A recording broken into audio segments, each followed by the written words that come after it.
All right, everybody, I got 7 o'clock. I'm going to call to order this regular city council meeting for December 12th, 2023. If you can all stop what you're doing and stand for the Pledge of Allegiance.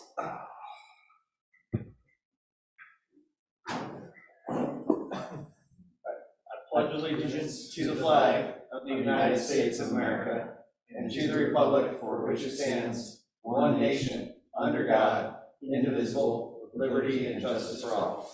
Thank you very much.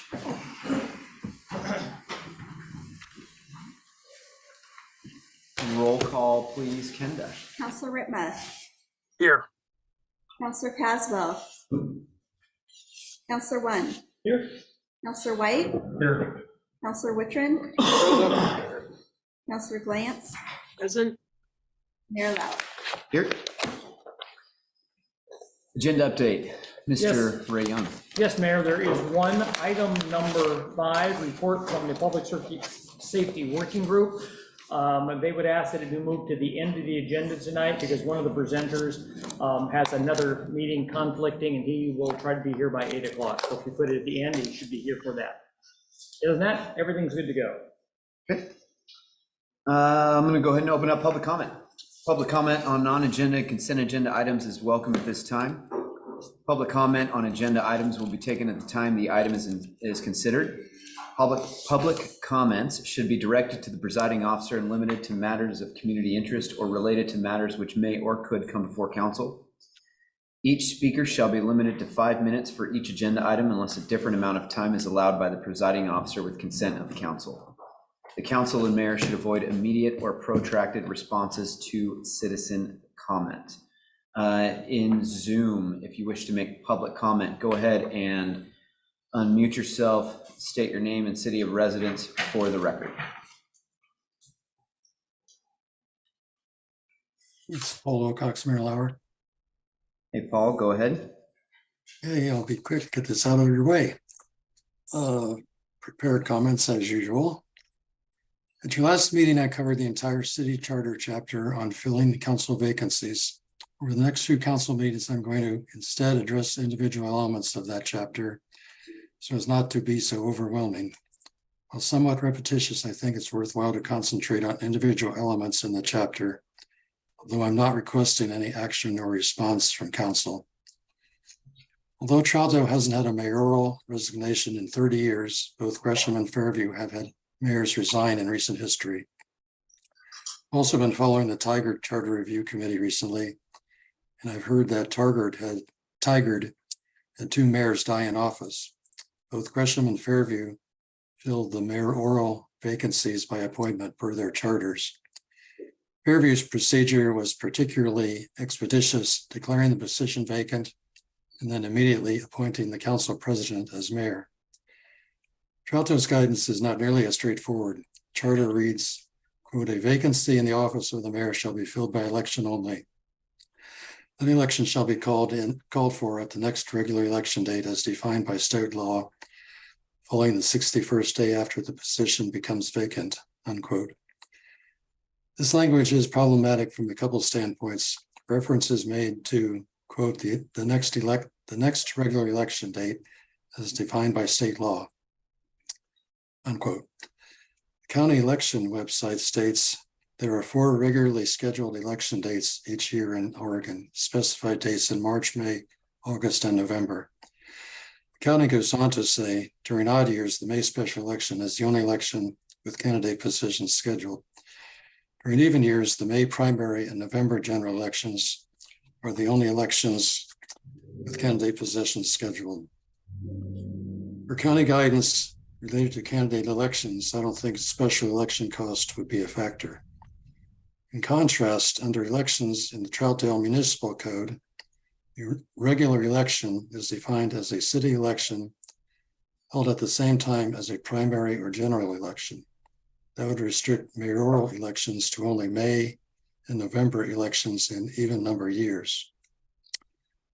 These are important distinctions because they would determine how long it would be before a new mayor were elected and the council restored to its full complement of 7 members. If the election weren't called or before a primary or general election, the vacancy could exist for more than a year. In turn, if a sitting councilor were elected mayor, an additional vacancy would be created, but only subject to appointment. The next sentence makes reference to the election having to be, quote, following the 61st day after the position becomes vacant, unquote. That time frame happens to coincide with the filing deadline for candidates. So if the vacancy occurred near that date, there would be insufficient time for public notification of potential candidates or time for them to submit voters' pamphlet statements. That's it for now. Thank you for your time. Thank you, Paul. Anybody else in Zoom wishes to make public comment? Go ahead and unmute yourself. State your name and city of residence for the record. All right, not seeing anybody. Anybody in council chambers tonight? Nope. All right, I'm going to close public comment. We'll move on to consent agenda. Item number 3, 3.1 minutes, November 14th, 2023 regular meeting. 3.2 resolution, a resolution approving an intergovernmental agreement with the Oregon Tourism Commission for a 2023-2025 competitive grants program grant. And resolution 3.3, a resolution approving a short-term extension of exclusive franchise agreement with Waste Management of Oregon. Can I request that 3.2 be moved off consent, please? Yes, you can. Thank you.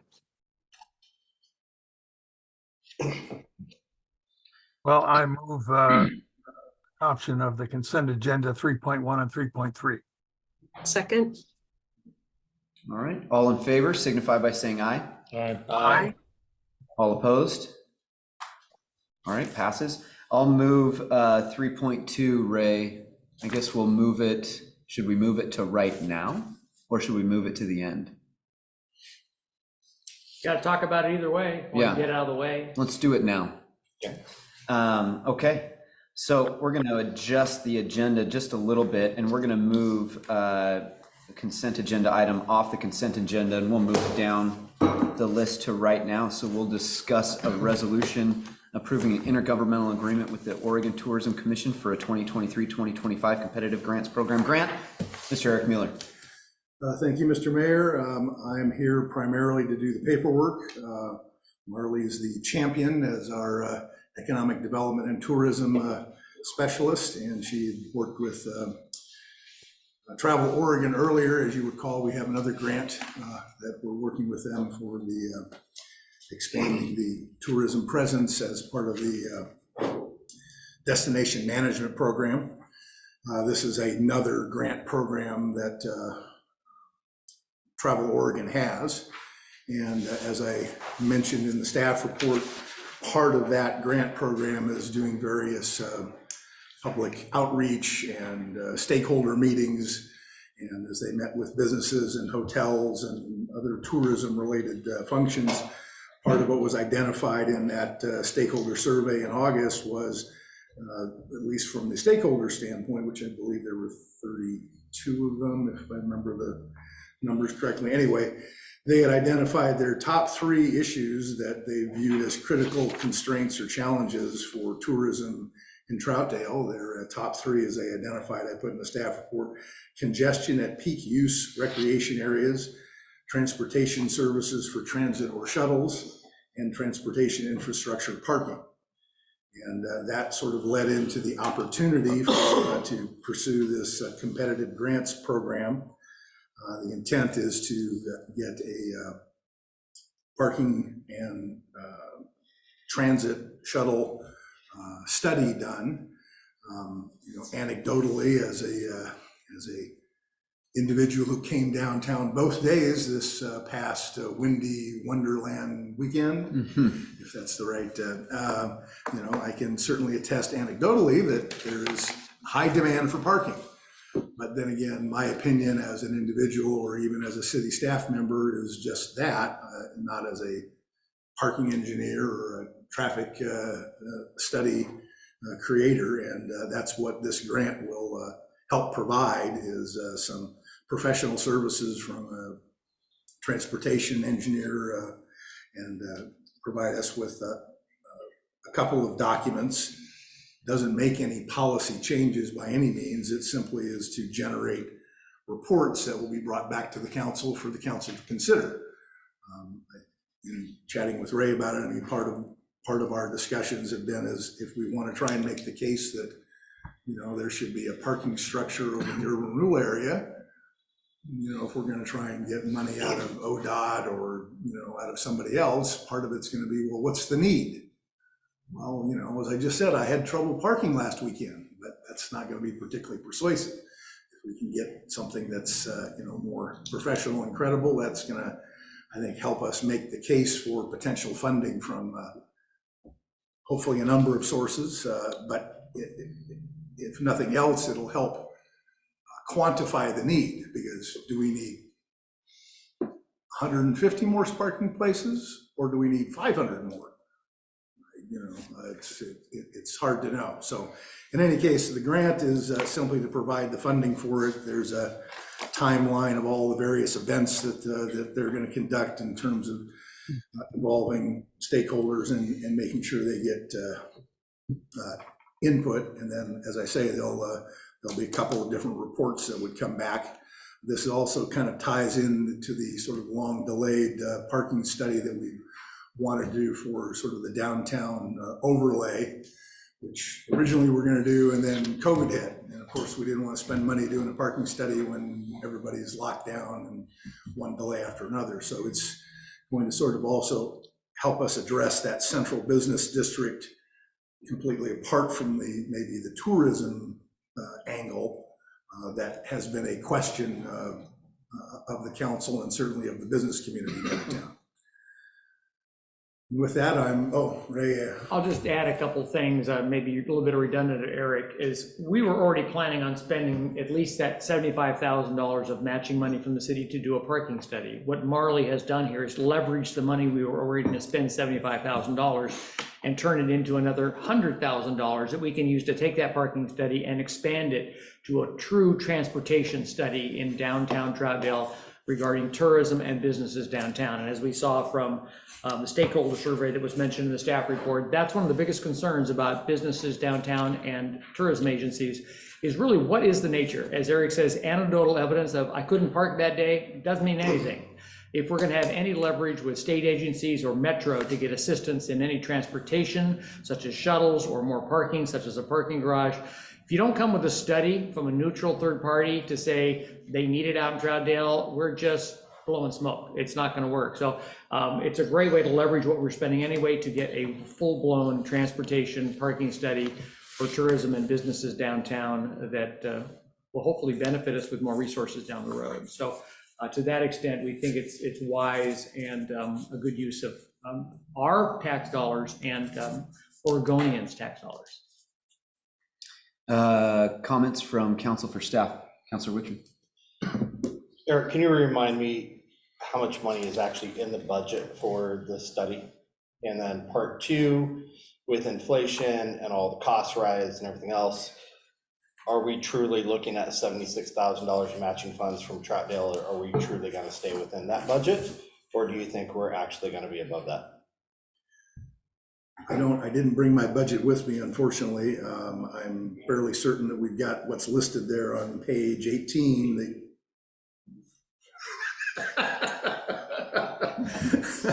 Well, a little birdie has whispered in my ear that there's 80,000 across the various funds. Okay. And that's not Ray's memory, it's Travis's memory. Oh, perfect. Well, that's even better.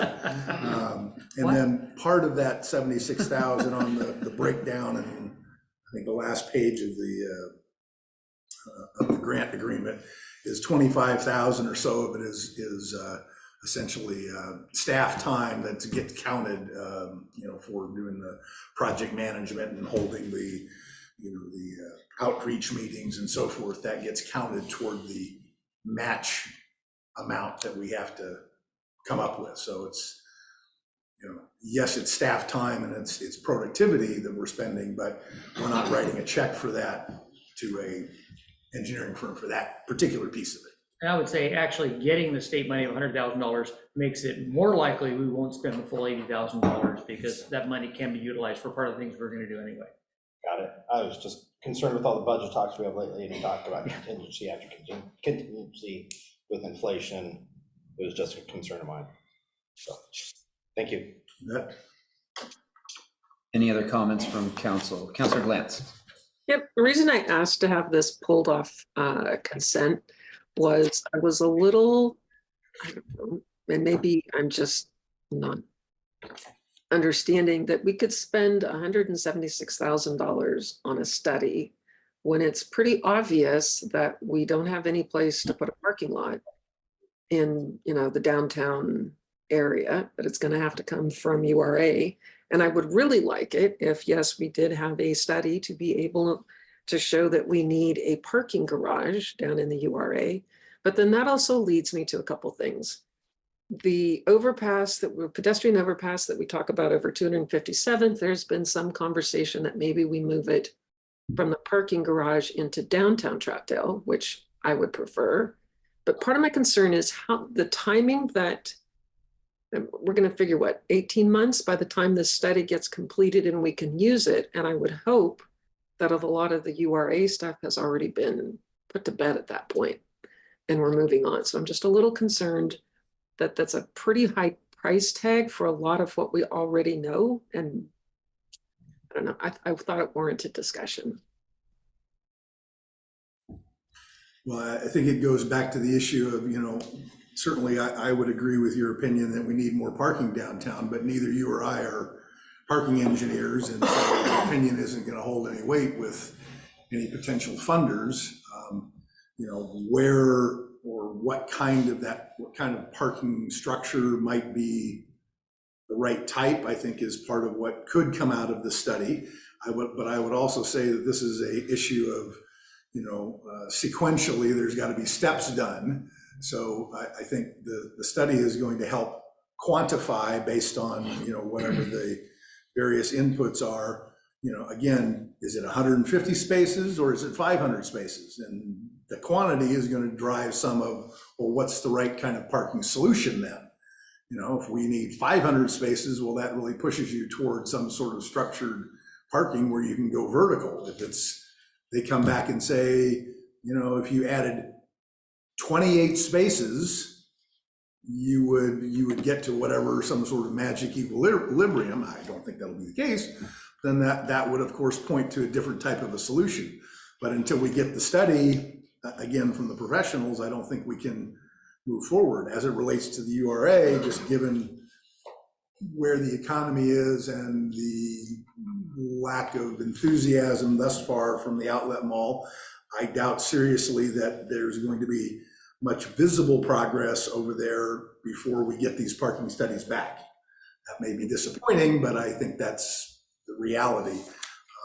They're supposed to have this stuff in early 2025, and there'll be two studies, as I understand it. One is related to the kind of the tourism, transportation kind of connection possibilities, and then the other is more the parking study related, and of course they interact, but they're kind of two studies or two documents.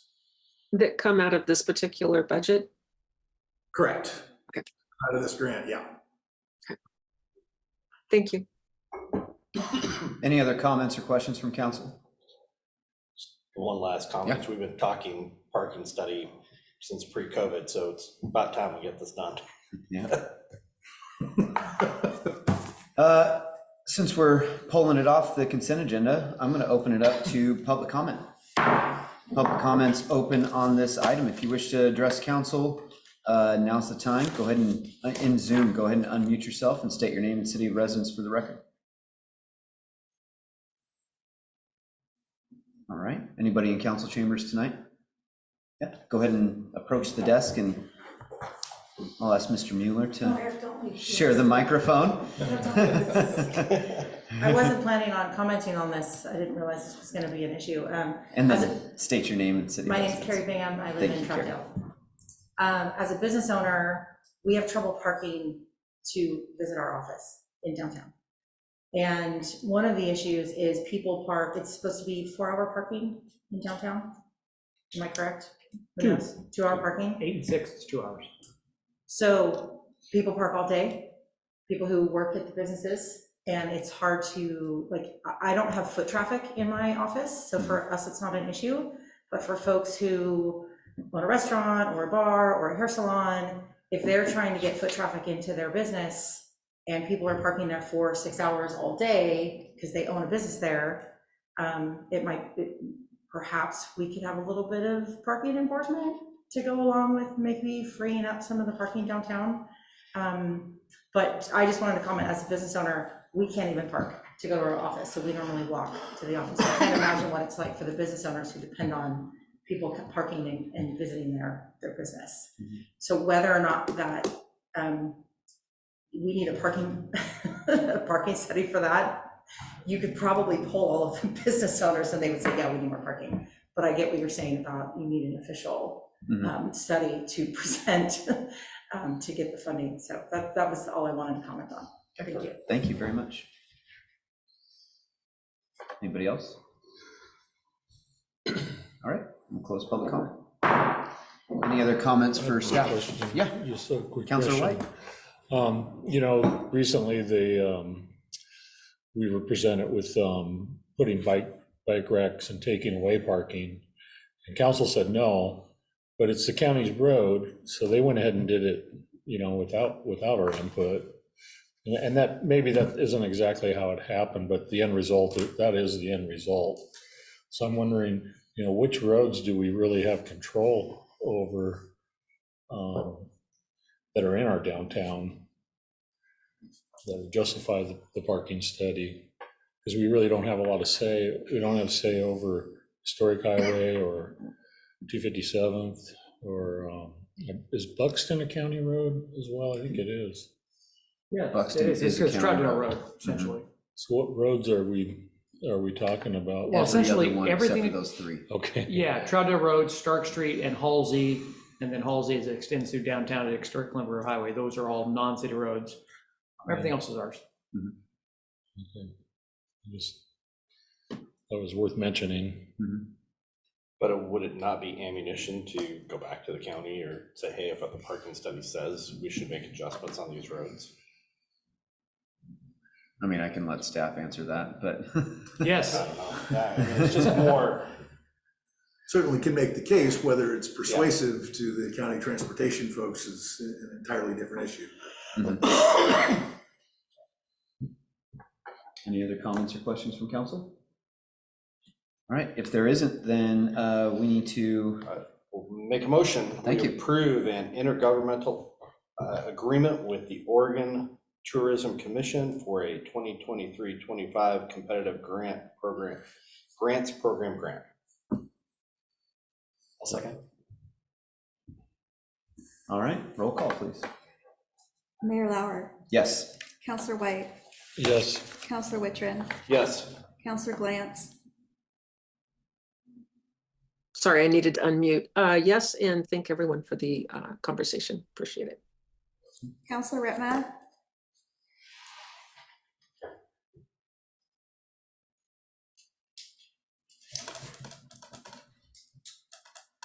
Let's move past him for a second. Counselor One, Yes. I was going to say answer slower. Let me tell you this. Well, it passes regardless. I guess we'll abstain, Councilor Ritma. It doesn't have to be. It doesn't have to be, no, Okay. no, I thought it did. because we pulled it off consent, so, okay. Got it. Thank you, Eric, I appreciate it. Yeah. All right, let's move on to agenda item number 4, hopefully a quick agenda item. Motion approving the 2024 council meeting schedule. So this is in your packet. It has a list of our regular meetings, our URA meetings. It also has earmarks for our budget committee meetings. You've had time to talk to Ray about it and questions with staff, but if there's any comments or questions anybody has now, now's the time to raise them with staff. If not, I'll move adoption of the 2024 council meeting schedule. Second. all right, thank you very much. And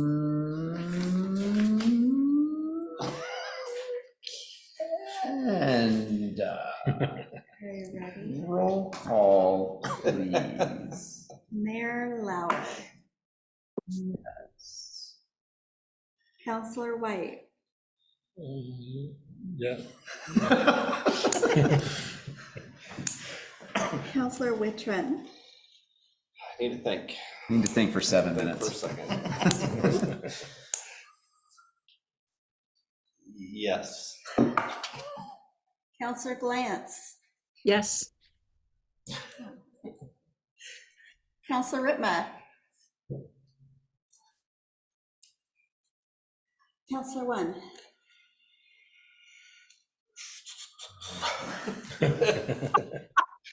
Just vote no for the heck of it. Yeah, yes. Counselor Ritma, are you there? And that doesn't go as an abstention, that's just a non-vote, right? I mean, there's a difference. Hey, Matthew, since you're on the call and Ed decided to ghost us tonight, can I bug you for a quick explanation here? If a counselor's gone, not present, they were present for the meeting, but during the call for the vote, does that count as an abstention, or does that count as just a non-vote? I think you'd probably mark this as a non-vote. Okay. Just have the voting of the counselors that are actually present right now. And I haven't come across this, but I may not have to answer this question. Okay. Counselor Ritma, so you missed the vote on the resolution improving the IGA for the Oregon Tourism Commission. No worries, it passed. But we just moved on to number 4, motion to approve the 2024 council meeting schedule. So we had a motion by Counselor Glantz and a second by Counselor Wittrin, and you were the last to vote. Oh, all right. Well, I'll vote yes. All right. Passes. passes 6-0. Thank you very much. 6-0. My apologies. A phone call came in that I had to take, so. No worries. Thank you, sir.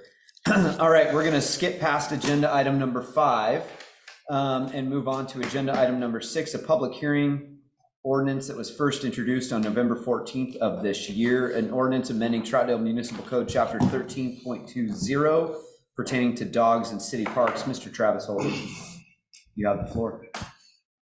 Good evening, Mr. Mayor, members of council.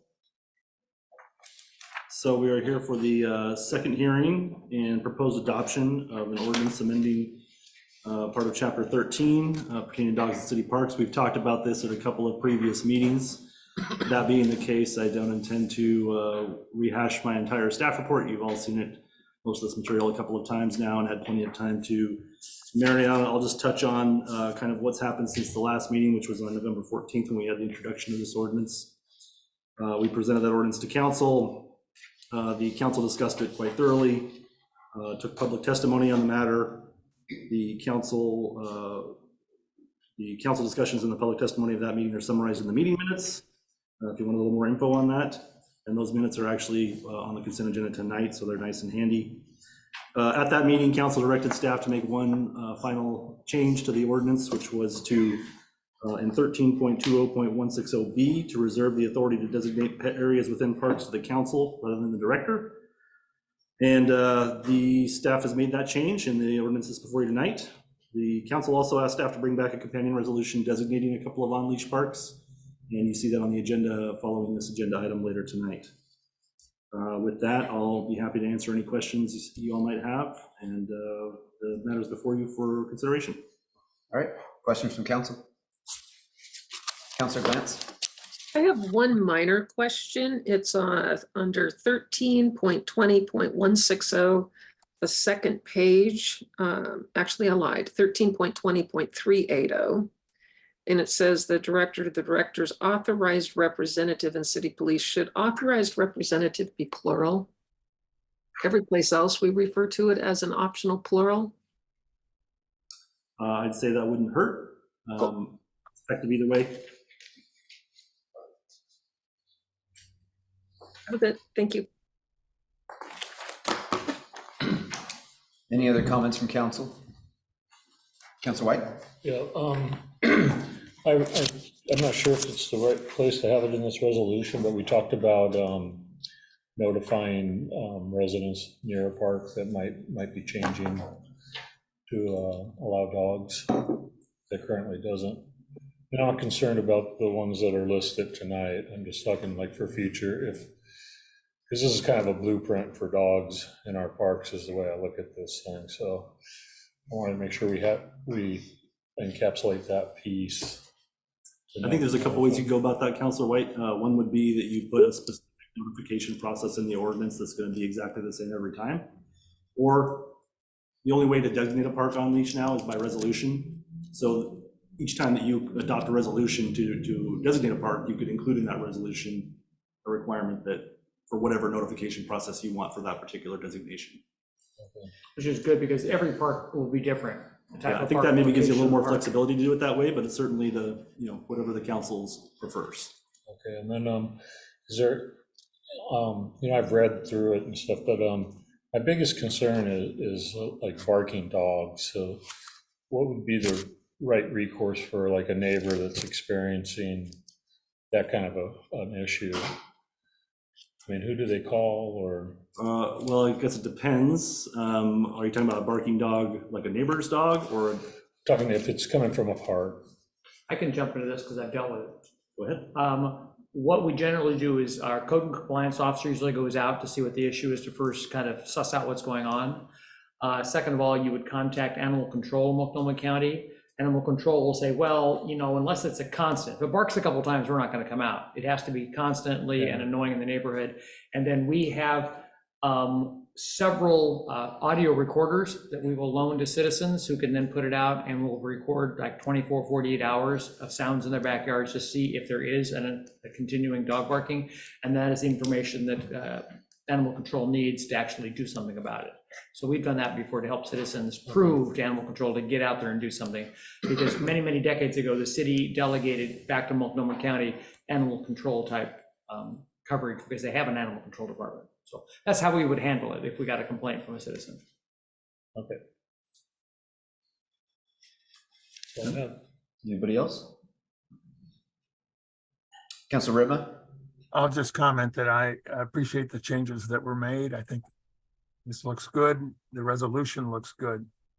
And I think Travis's suggestion about if we want to have notification of future expansion of dog areas, we can put it in the resolution. I think that's a sensible way to handle it.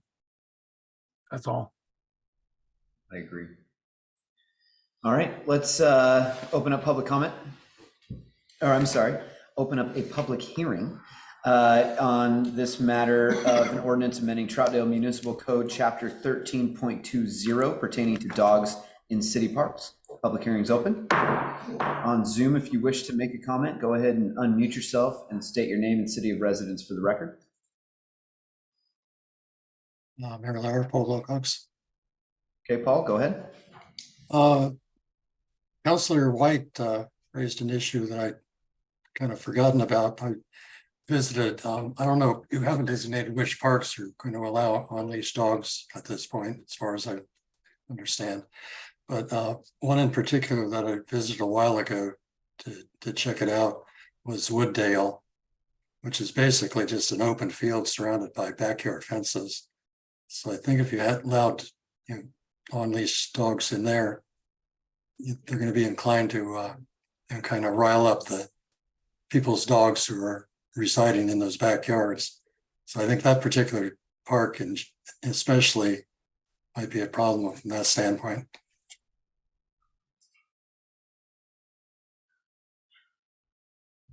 All right, thank you, Paul. Anybody else on Zoom? Go ahead and unmute yourself and state your name and city of residence for the record. Okay, anybody in council chambers tonight? Okay, I'm going to close public hearing. Any other comments or questions from council? All right. I'll make a motion to adopt an ordinance amending Troutdale Municipal Code Chapter 13.20 pertaining to dogs in city parks. I'll second. All right, thank you. Regular speed this time, Kenda. Mayor Lauer. Yes. Counselor White. Yes. Counselor Wittrin. Yes. Counselor Glantz. Yes. Counselor Ritma. Yes. Counselor Wynn. Yes. All right. Thank you very much. Thank Let's you. move on to agenda item number 7. Resolution selecting city parks to be open for on-leash dogs. Thank you, Travis. Ray? Yes, the day after that the ordinance that you just approved takes effect, the resolution would designate the first parks that would be allowed for on leash. The resolution includes the Beaver Creek Greenway, Sunrise Park, and that portion of Columbia Park necessary to get to and from the off-leash dog park, which recently opened. Based on the several discussions the council has had, I think this is now actually the third council meeting, the dog issue, pet issue has come up. It was pretty much consensus that among council that Sunrise Park and the Beaver Creek Greenway were pretty obvious places that dogs on leash would be allowed. Sunrise Park essentially now is used by that because staff has designated most of it under the previous ordinance as okay for on-leash dogs. And of course, common sense says that portion of Columbia Park that you need to get to and from the off-leash dog park should be allowed in that portion of the park. So those were just the first 3 areas of the city and parks to allow dogs on leashes. And at this point, as you know from the resolution, Parks Advisory Committee is asked to make recommendations if any other parks should be considered.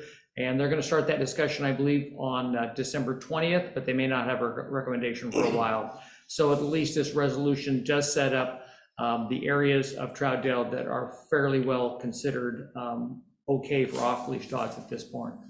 As I explained to another council member earlier tonight, there's a differentiation in our park structure between citywide parks for everybody to use and local neighborhood parks. The citywide parks are Glen Otto, Sunrise, Columbia, the Beaver Creek Greenway. Those are all larger resources for everybody to use. And so those would be the first ones you'd want to consider. The smaller neighborhood parks like Wooddale are the parks, so those that would probably be more problematic to consider and would definitely need neighborhood notice because it generally just impacts a small pocket of the city, and those are only set up for that neighborhood. So that is why we put together this resolution to start dealing with what the council believed was properly appropriate from the comments made before, Mayor. Thank you, sir. Comments or questions from council?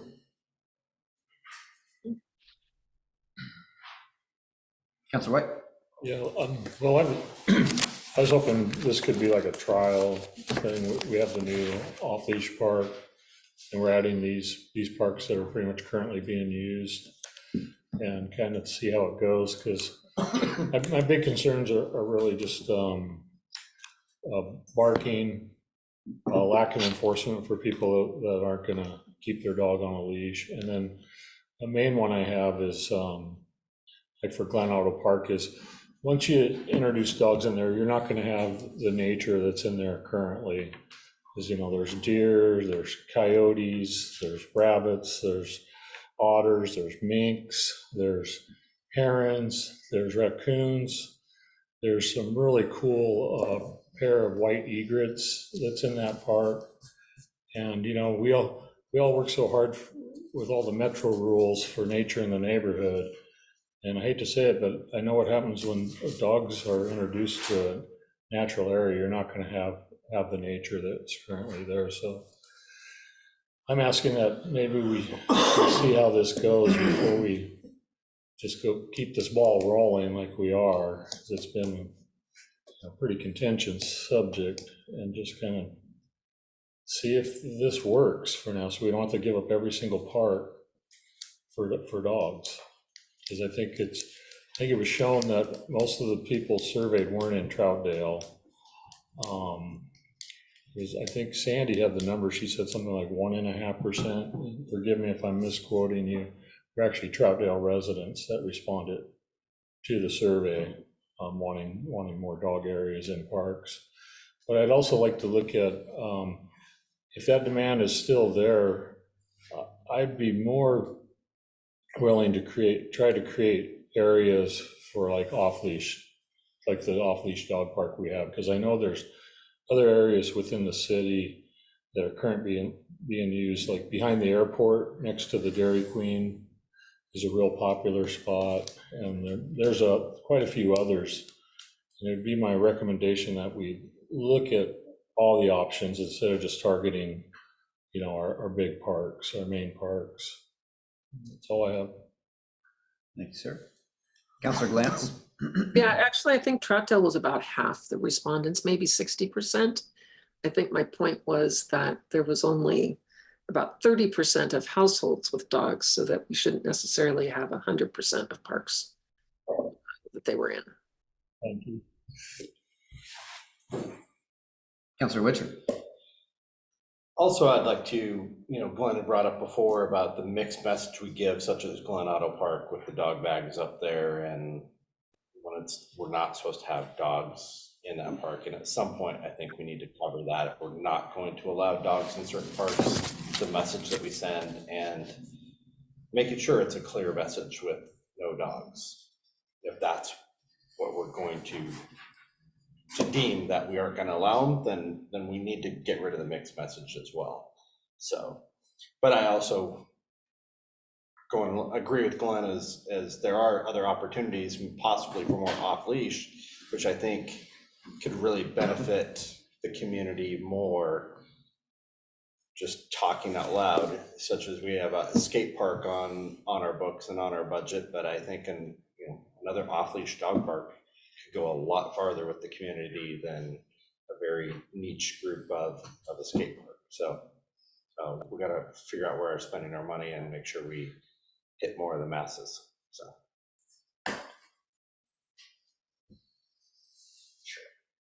Councilor One. Just to touch on that, what you said real quick, I don't think it costs us any money to let dogs be in parks. Okay, so I feel like it doesn't cost us any money, it's just a decision that we need to make. I think we all know that my thought is that none of our neighboring cities don't allow dogs in parks.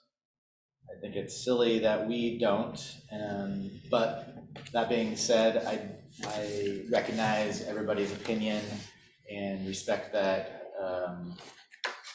We were able to come to a conclusion that at least allowed some parks to be open to our animals that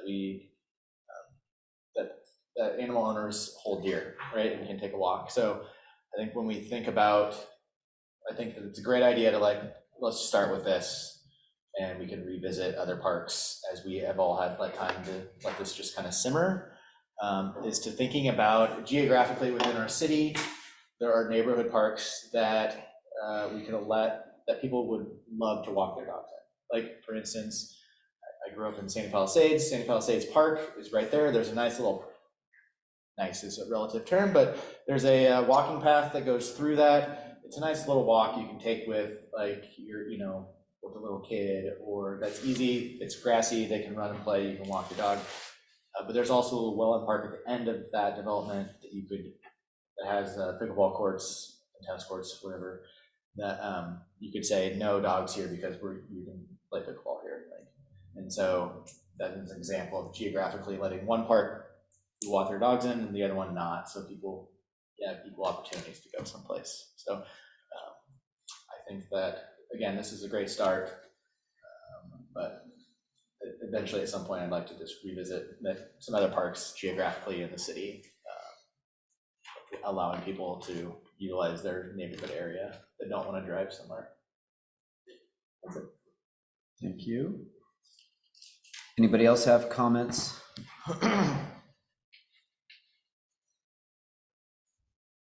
All right. Let's open up to public comment.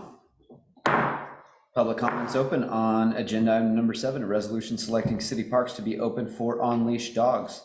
If you are on Zoom, again, just Unmute yourself and state your name and city of residence for the record.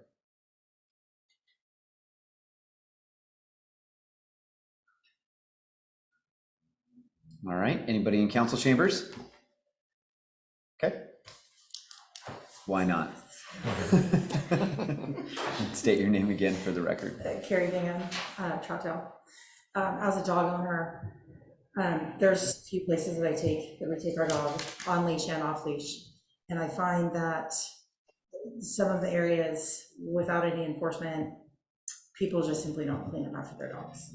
And living near Glen Otto Park, that would be my biggest concern, is allowing people to have their dogs even on leash in Glen Otto. I think it could really ruin the park atmosphere. Living near there in the summertime, I mean, it's just packed with people. And I think that perhaps we all know we already have a parking dilemma with that park. If you then allowed dogs, I think we would have an even larger problem, because more people would perhaps want to start parking around your dogs, which would be a bigger issue with parking.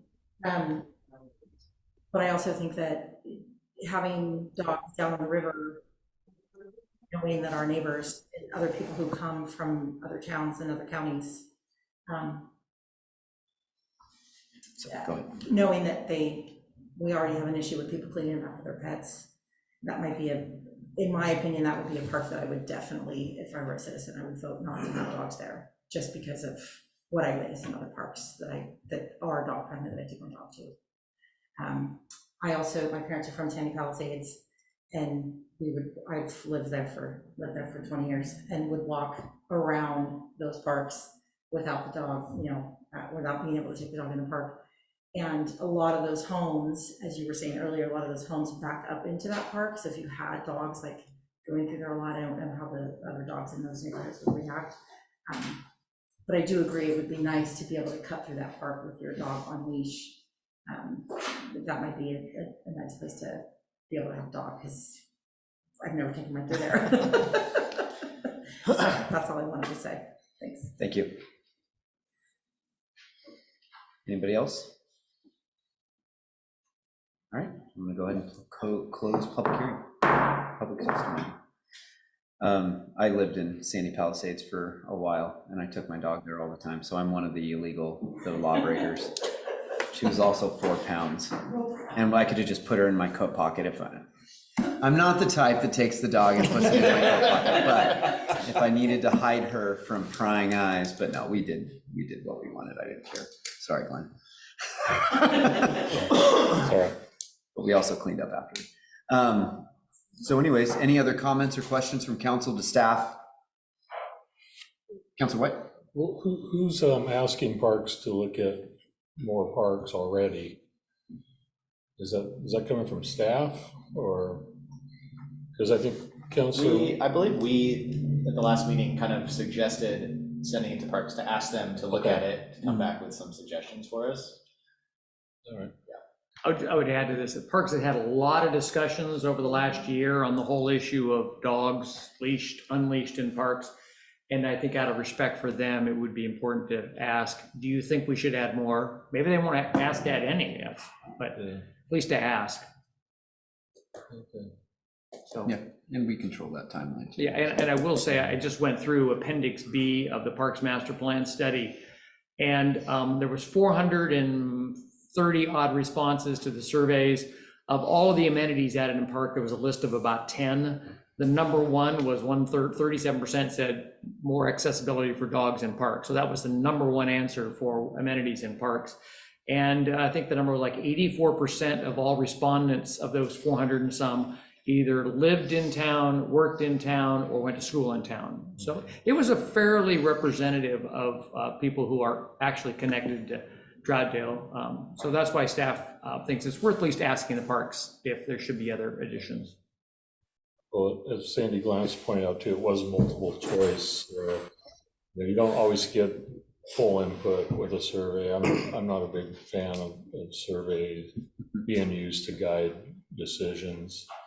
And I also think there is a cost to allow dogs into a park, especially like a Glen Otto, because if you're going to enforce the beach rule, the playground rule, the parking lot rule, it's going to take some type of enforcement to do that. And I think our last estimate to get an officer in Troutdale is $260,000 a year. You know, code enforcement and animal control all cost money, but so, and there's other people besides just the dog walkers, so that's all I'm gonna say. Thank you, Counselor White. Counselor Glantz. Yeah, just a counterpoint to it being the number one choice. It was where you could choose multiple things. So we don't know that it was everybody's second choice, just that they included it in things they'd like to see. Okay. Is that the wind? Jeez. The building's gonna blow over here, so. Okay, any other comments or questions? Otherwise, I will entertain a motion for agenda item number 7. Well, I'll move adoption of a resolution designated on-leash and off-leash parks. I'll second. All right, seconded by Counselor Wittrin. Mayor Lauer, Yes. Counselor White, Yes. Counselor Wittrin, Yes. Counselor Glantz, Yes. Counselor Whitma, Yes. Counselor Went. Yes. Passes. Thank you, everybody. Good discussion.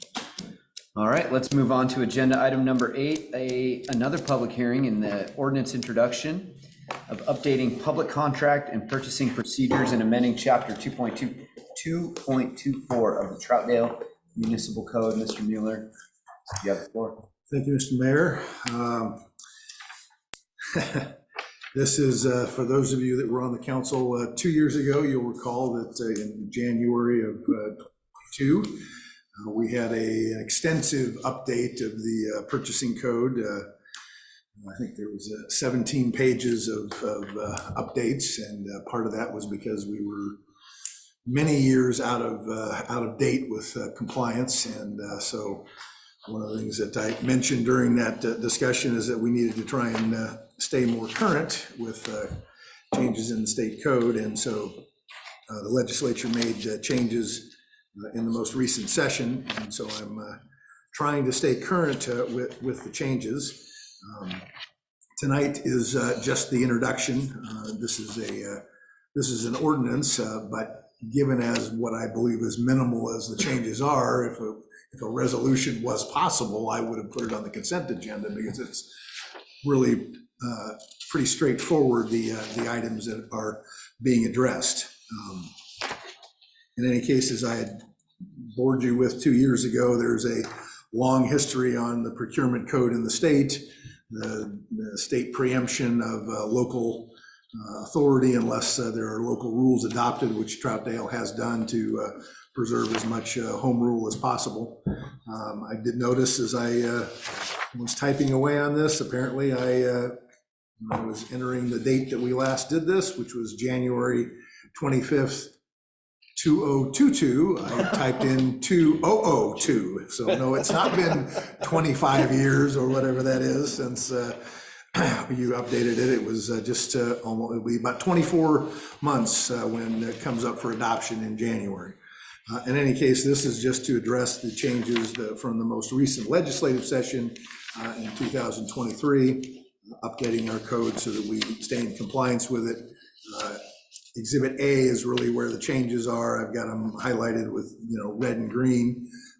I apologize for including Exhibit B because I understand it created some confusion. I had just provided it for frame of reference, but there's it's I apologize, and unless you needed some insomnia therapy, it was probably unnecessary. So in any case, I'm happy to address any questions that the council may have regarding what I view are minor updates. Counselor Glantz. I just had one, and it's kind of hard to figure out these pages. It says 3 of 4, but it's like 4 pages from the end. And it starts at the top with section 6, and at the bottom is section 11. City Manager Ray Young and Chief Purchasing Officer and Finance Director Eric Mueller are designated to act on behalf. Should we have something in there that says, or your replacements, since this might last another 10, 20 years. I'm guessing that neither of you plan on being here 20 years from now. Well, that's rather presumptuous.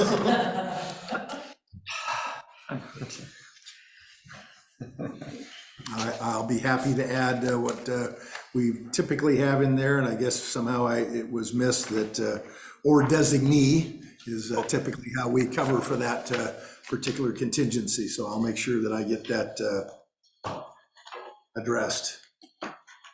Just because we don't want to read this again. Once one of you wins the lottery and just doesn't come into work anymore. There you go. That was it. Do you know where she's referencing? Because I can't. Okay. Yep. All right. Thank you, Mr. Mueller, because I couldn't Got find it. Any other comments or questions from council? All right, we're going to open up the public hearing then on this agenda item. Public hearings open on an ordinance updating public contract and purchasing procedures and amending chapter 2.24 of the Troutdale Municipal Code. If you wish to make comment and you are on Zoom, go ahead and unmute yourself and state your name and city of residence for the record.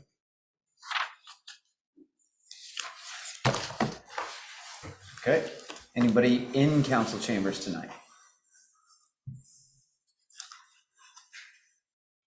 All right, we'll close public hearing. So this is just an ordinance in a first reading, but if there's any other comments or questions, now's the time. Okay, Mr. Mueller, thank you, sir. All right, thank you. Appreciate it.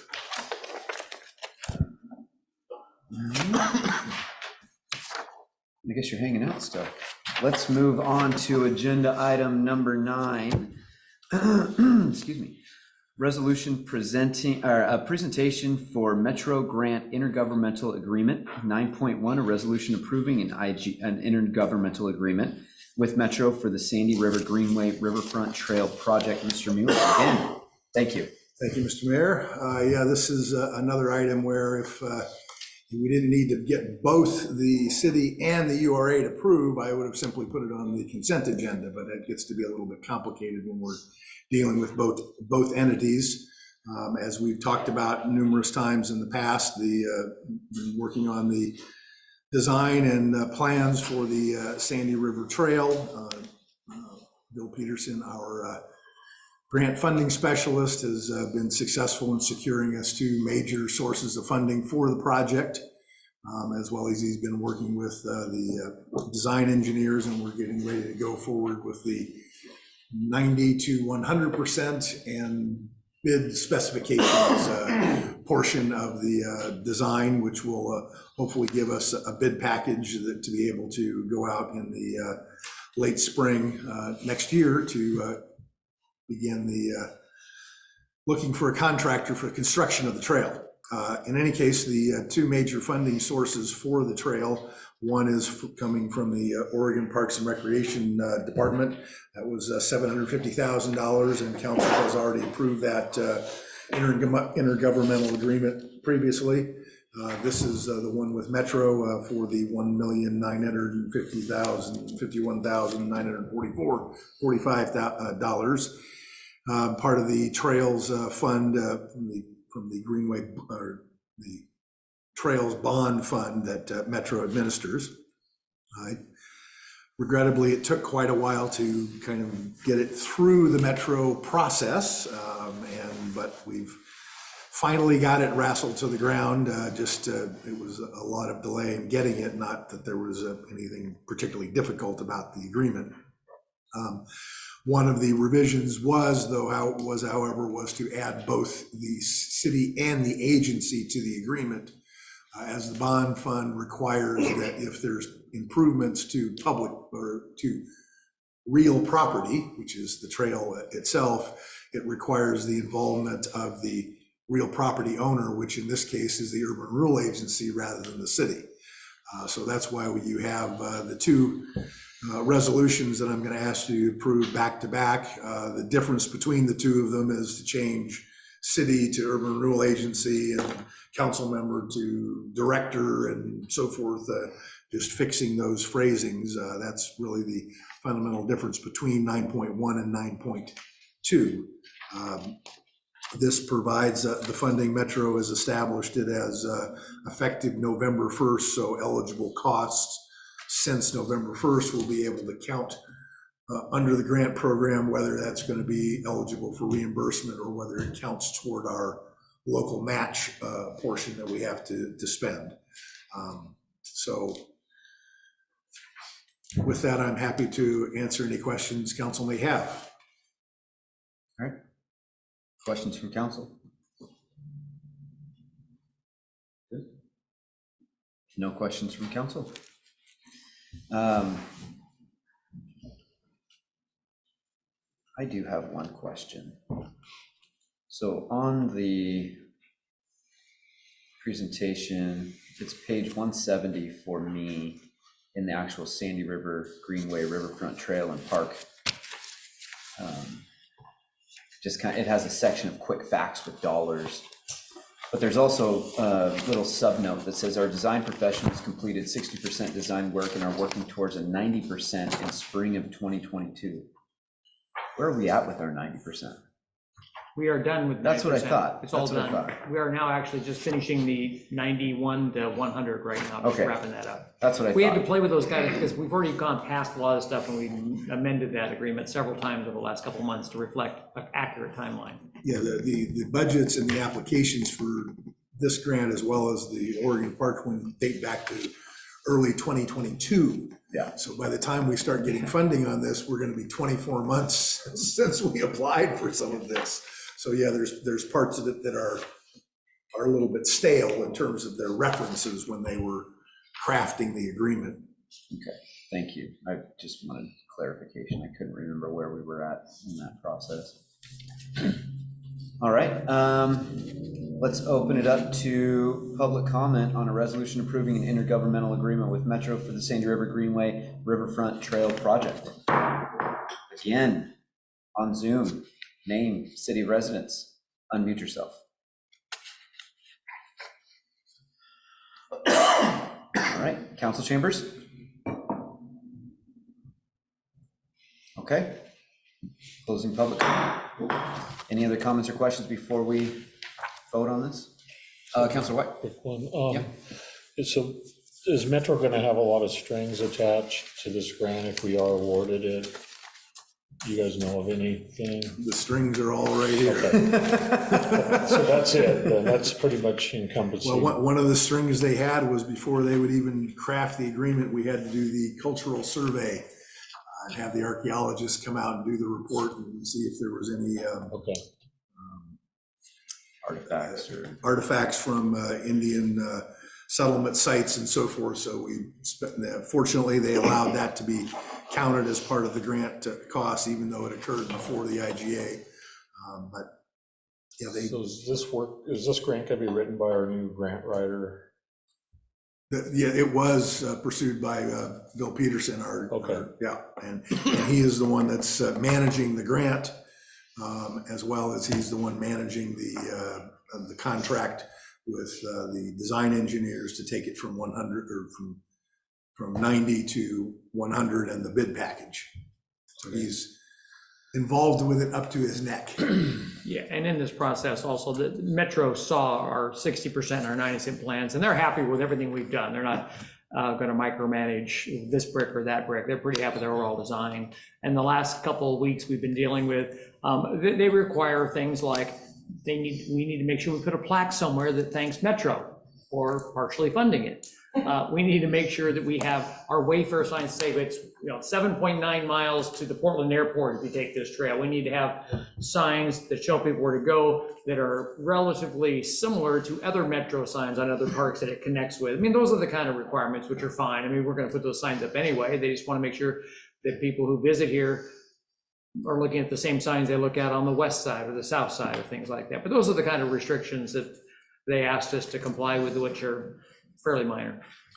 And the Oregon State Parks also wants credit for funding it as well. So, we'll probably have it on the same sign that, this park was brought to you by the citizens of Troutdale, Metro, and the Oregon State's Park. So we're gonna have like 3 ribbon cuttings for this park. Yeah, that's good. And then I'm a little confused on the name. I know we named Chuck Trail and there's Drover's Trail. Can someone tell me, like, so you started underneath the railroad pass, that's Drover's Trail, am I correct in saying that? I That's the think, historic name of that. but Travis, I think, said one time, a couple meetings ago, that that was never officially adopted as a Pretty sure it trail name was, in that section. At I just- a council meeting. But we might want to double check Yeah. that. So then beyond, let's just skip that part of the trail. Then you go to the next section. Is that unnamed or is that Chuck Chuck? Or Chalk Chalk? Chuck Chuck unnamed. is until way north of the freeway. Okay, Chuck not Chuck until is you north of cross the freeway. 84. Okay, If Drover's Trail is anything, it's underneath the railroad bridge, yeah. and we don't have an official name. We just call it the Sandy River. Yeah, Greenway Trail. I Riverfront Trail. remember it pretty clearly that it did go across council, or it might have been done at a URA meeting, because I remember some of the choices weren't very good. So that's why it stands out. So I don't want to have to fight that fight again. But we do have a big section of it then that's unnamed still. Okay. And that's potentially something that may be something that the council of the URA addresses as part of the development that occurs out there. Okay, I just wanted to clarify that for myself. Okay, any other comments or questions? All right, I'll entertain a motion on 9.1. I'll make a motion, we adopt the resolution approving an intergovernmental agreement with Metro for the Sandy River Greenway Riverfront Trail Project. Second. Seconded by Counselor One. Mayor Lauer, Yes. Counselor White, Yes. Counselor Wittrin, Yes. Counselor Glantz, Yes. Counselor Ritma, Yes. Counselor One. Yes. Okay, it passes. Now, in order to continue, I need a motion to adjourn this meeting and then a second. Motion to adjourn. Second? All in favor, signify by saying aye. Aye. Aye. All right, this meeting is adjourned, and then I adjourn our Urban Renewal Agency meeting. Let's call that to order. Kenda, when you have a second.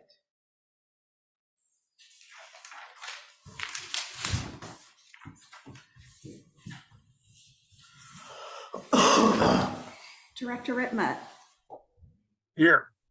Director Caswell, Director One, Present? Director White, Here. Director Wittrin, Present. Director Glantz, Present. Chair Lauer. Here. All right, let's move on to agenda item 9.2, a resolution approving intergovernmental agreement with Metro for the Sandy River Greenway Riverfront Trail Project. Mr. Mueller.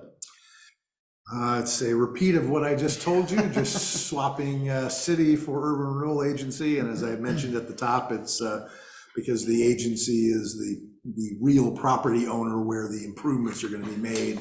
We need to make them part of the agreement with Metro so that there's no issues about the qualifications of using the bond funds. But the city will, as it does for really all purposes for the urban renewal agency, serve as the agent on behalf of the urban renewal agency.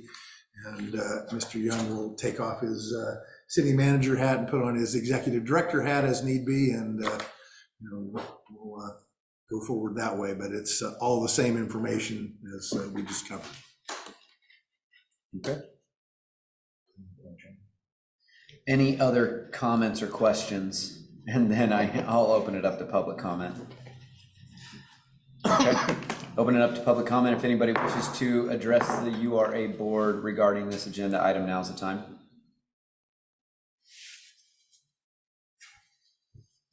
All right, close public comment. I would entertain a motion. I'll make a motion for a resolution approving an intergovernmental agreement with Metro for the Sandy River Greenway Riverfront Trail Project. Second?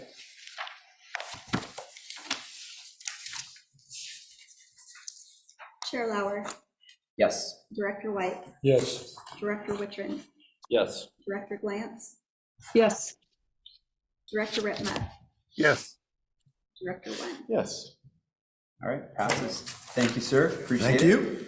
I'll make a motion that we adjourn the urban renewal agency meeting. Second? All in favor signify by saying aye. Aye. All opposed? All right. Adjourned.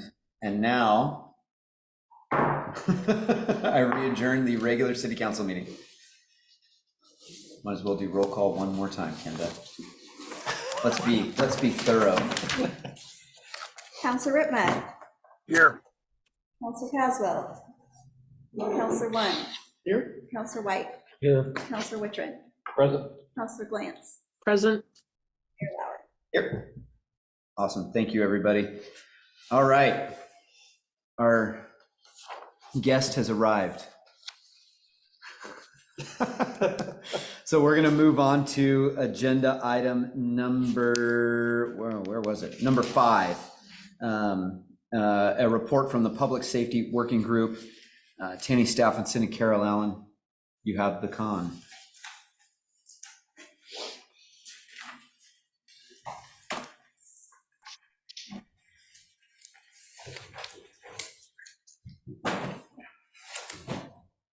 Good evening, Mayor, City Councilors, and City Manager Ray Young.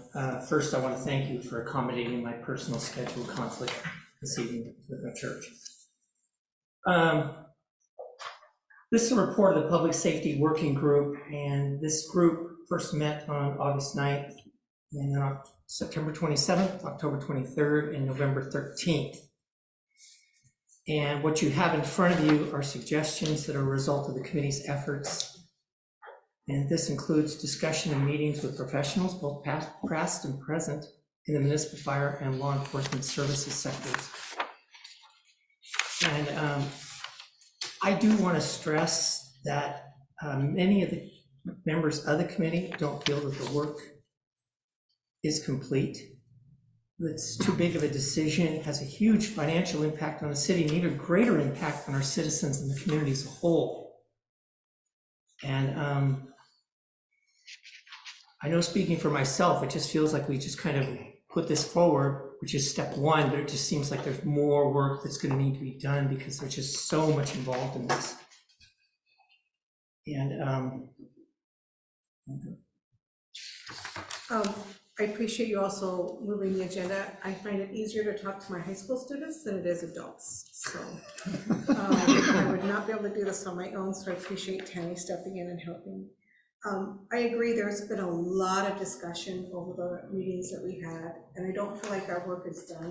I feel like we need to keep the door open because there are decisions and information that will be coming forth that we really should have the working group involved in. There's a lot of pros and cons on fire and on police. And so I just want to make sure that we make a really good decision for the citizens of Troutdale. And that I guess that we meet, that we just look at the different options. So I mean, if we look at fire, I mean, you have all the information in front of you, but if you look at fire, if we leave it as is, we don't really have a say with Gresham. And so I think we really need to look at, do we want to have a say on how response time is happening, how our citizens are being cared for, and I feel like that work still has to be done, whether there's so many options that we looked at, and I believe they're in your exhibits, B and C. We talked to some professionals that came highly qualified, and we know them, and they came with some really good information. And with the police, I really encourage you to really look at the contract of services that we've been getting, services we're not getting, we're paying for. What is the pros and cons of changing what we're doing now? So I agree. I feel like that there's so much more work to be done. I would say in the personal research that I've done, looked at other municipalities, and most of them pay more. I just did it based on population, pay more per person than we do for, let's say, police services. But I also think many of them get more, and I think the question at the end of the day is going to be, as a community, you know, are we willing to pay more to get more, or are we okay with what we're doing now? You look at it, and I think if the general consensus was that everything was adequate or better, we probably wouldn't be having this discussion. We're having this discussion because there's issues, and there's issues everywhere, but are they issues that we can fix on our own? I do think there's opportunities. I will say this too, that every one of our meetings was attended by Fairview. And Fairview is, Wood Village too, but Fairview is very interested in what Troutdale is going to do. Very interested. Because they're not jumping up and down thinking that it's the greatest thing, you know, to ever come down the road either. And then you look at, I look at the financial piece of it, and the first thing I think of is, how do we do this? But in here, there's a lot that you guys can look at, and one of the things you can look at is forming a fire district. And that's something that I think could go to the voters, and then the voters can tell you what they think. And if something like that was to happen, that could also give us an opportunity to do police too, if we so chose to do it. It's just my personal opinion. But I think we're at a place where we can at least talk about these things in more detail. You know, because we're at that 10-year mark, and I know that we've had many discussions over the years of, when's that contract up? And I think we're kind of, you know, at that point. And, you know, I'd like to say, like, for fire, I know that PSAC has asked several times throughout this last year for documents to see how things are going, and we have not heard from them. They've not responded. So, you know, again, I know that, I mean, we did have discussion on the variety of different ideas on fire, and so I really encourage you to really look at those and to see what's best for our community. I would look at how many minutes it takes for somebody to get services versus, you know, would it be easier to get it if we had our own fire district versus what we're doing now. And then if we were to have maybe our own district, we would have a say. Right now we pay, our taxes are being paid, and we don't have a say with Gresham. So that was one of the discussions I remember that we had.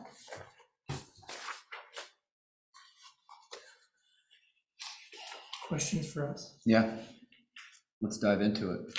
Councilor White. So in your scope of work, are you just looking at police and fire? Yes. Are you also looking at the lease of this building? Because that'll be. That's part of that too. Okay, good. And then. Well, it was, we're like, we turned into a pumpkin. I think it's tonight, right? Or tomorrow we turn into a pumpkin. Yeah, because we have to address that because you guys are supposed to sunset. So what are you asking for? How much longer would you like to keep this ad hoc committee going? I don't know, personally, I don't know that I could give you a date. I just know that it's critical work, and I think this committee can be a benefit to all of the nitty-gritty stuff that needs to be done that frankly you guys don't really have time to do. Yeah, and I'll say, if I can chime in really quick, until this question is answered, I think that the ad hoc committee can only serve to help us answer those questions. I think if we end it prematurely, I think we're kind of, I don't want to say shooting ourselves in the foot. We don't have the fire response times to care for us if we do shoot ourselves in the foot. So if we, I don't want to put the cart before the horse. So I think keeping it would be better until we get more clear direction or council decides on which way cities can move forward with this. So my vote would be to continue it. Why do we have to keep why can't we just leave the ad hoc committee on indefinitely until the contracts are up, and then if as council, we decide to end the ad hoc committee before that time. But if we need to call on them between now and then, or schedule meetings, or give them some sort of mandate, but why can't we just leave that date out there, push it out there? Yeah. And not have to worry about it. Counselor Glantz. Yeah, just to answer Jordan's question real quick. Initially, I thought we were going to change it to a different type of committee, but I've watched some of the current ones and I think they're great. I don't know that we need to change it. But I think originally when we put a timeline in, we thought there'd be a separate committee that would then take the actual contracts and stuff like that. Otherwise, I'd say that I'd rather be more prepared as we head into negotiations, and having, you know, a committee to help us get there is well worth our time and effort. Yeah, I would agree. Yeah. Yeah, you know, one thing in the staff report, it kind of concerns me where it says staff has no reason to believe that there are any significant deficiencies in how Gresham and Multnomah County are providing these services. And I think if you asked our general public, they would disagree with that statement. And I think this ad hoc group disagrees with that too. So, I mean, it's going to take all of us to fix this problem. This is the only reason I'm bringing that up. And, you know, I was on the negotiation team. I know Tanny was 9 years ago when we did this. And there was a really good PowerPoint presentation that was given to the 3 cities, Fairview, Wood Village, and Troutdale. And it was done by a professional firefighter who's currently the fire chief in Corbett. And I think it would be a mistake not to review that. It wouldn't take long to watch it, but I would love to have that available to the council and your ad hoc group, because there's a lot of good information in there. You're kind of on your own with the police, but yeah, I think it's important to remember that back when we had our own Troutdale police, it was less expensive, and we also had Multnomah County sheriff as part of that package. So, and they were covered with through our county taxes.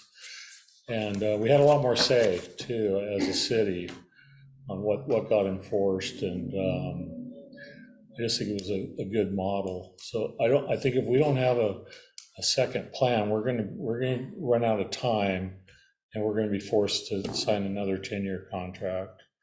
So this is really serious work, and I don't mean to cut on the police or the firefighters, but the response times aren't there. So we're really paying, with fire especially, we're paying all this money, but we're really not protecting our citizens.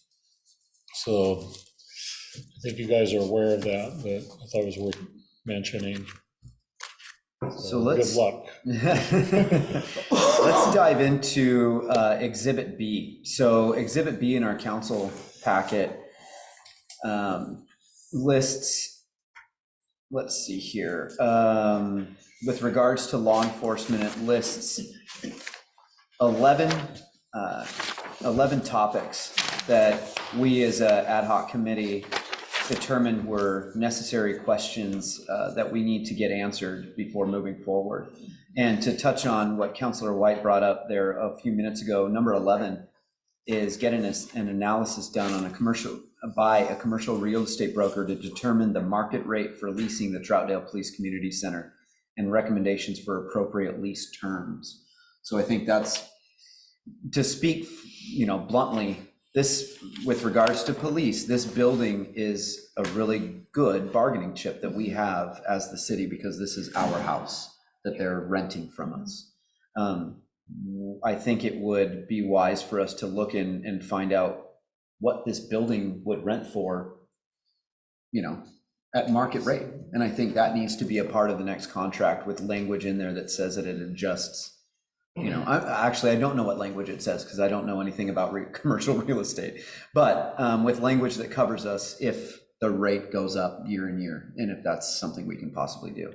And in here it talks about, and it mirrors a lot of what was talked about with fire, but it talks about service levels. The goal is to find out if our service levels that we have right now are commensurate to the language that's inside the contracts that we have. I don't think anybody here is going to say that it is.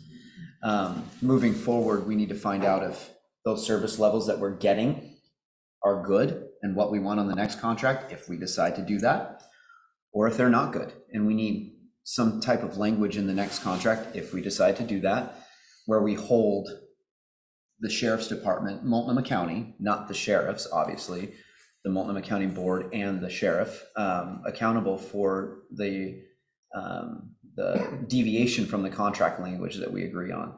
And that same can be said for fire department. Are we satisfied with the service levels that we have? I don't think anybody necessarily is. Gresham Fire will be the first to tell you that they're not meeting national standard service levels or state standard service levels. So they know that they're not doing a good enough job. And I say that with understanding that, like Glenn said, we're not holding the firefighters to the fire, right? We're trying to hold the city accountable for the contract that they agreed to with us. So again, are we answering the question, are we getting the service level that we desire? If not, what service level are we actually getting? And then language to determine how we get that service level moving forward, again, if we decide to enter into another contract. With regards to fire, we had less questions. We had 6 questions, 6 topics that we want to answer. And it's all going to determine where we go from here. Are we looking at, as a city council, to signing another contract with Gresham for fire? Are we looking at signing another contract with Multnomah County for police? Are we looking at entertaining the idea of joining the other 2 cities of East County and starting our own fire district or policing district, or starting our own fire station or our own police station? The gist of these questions, it all comes together with, we don't know these answers. Nobody knows these answers. We need to find a consultant or an agency that can answer these answers. And then I feel we'll have a better opportunity to actually answer these questions.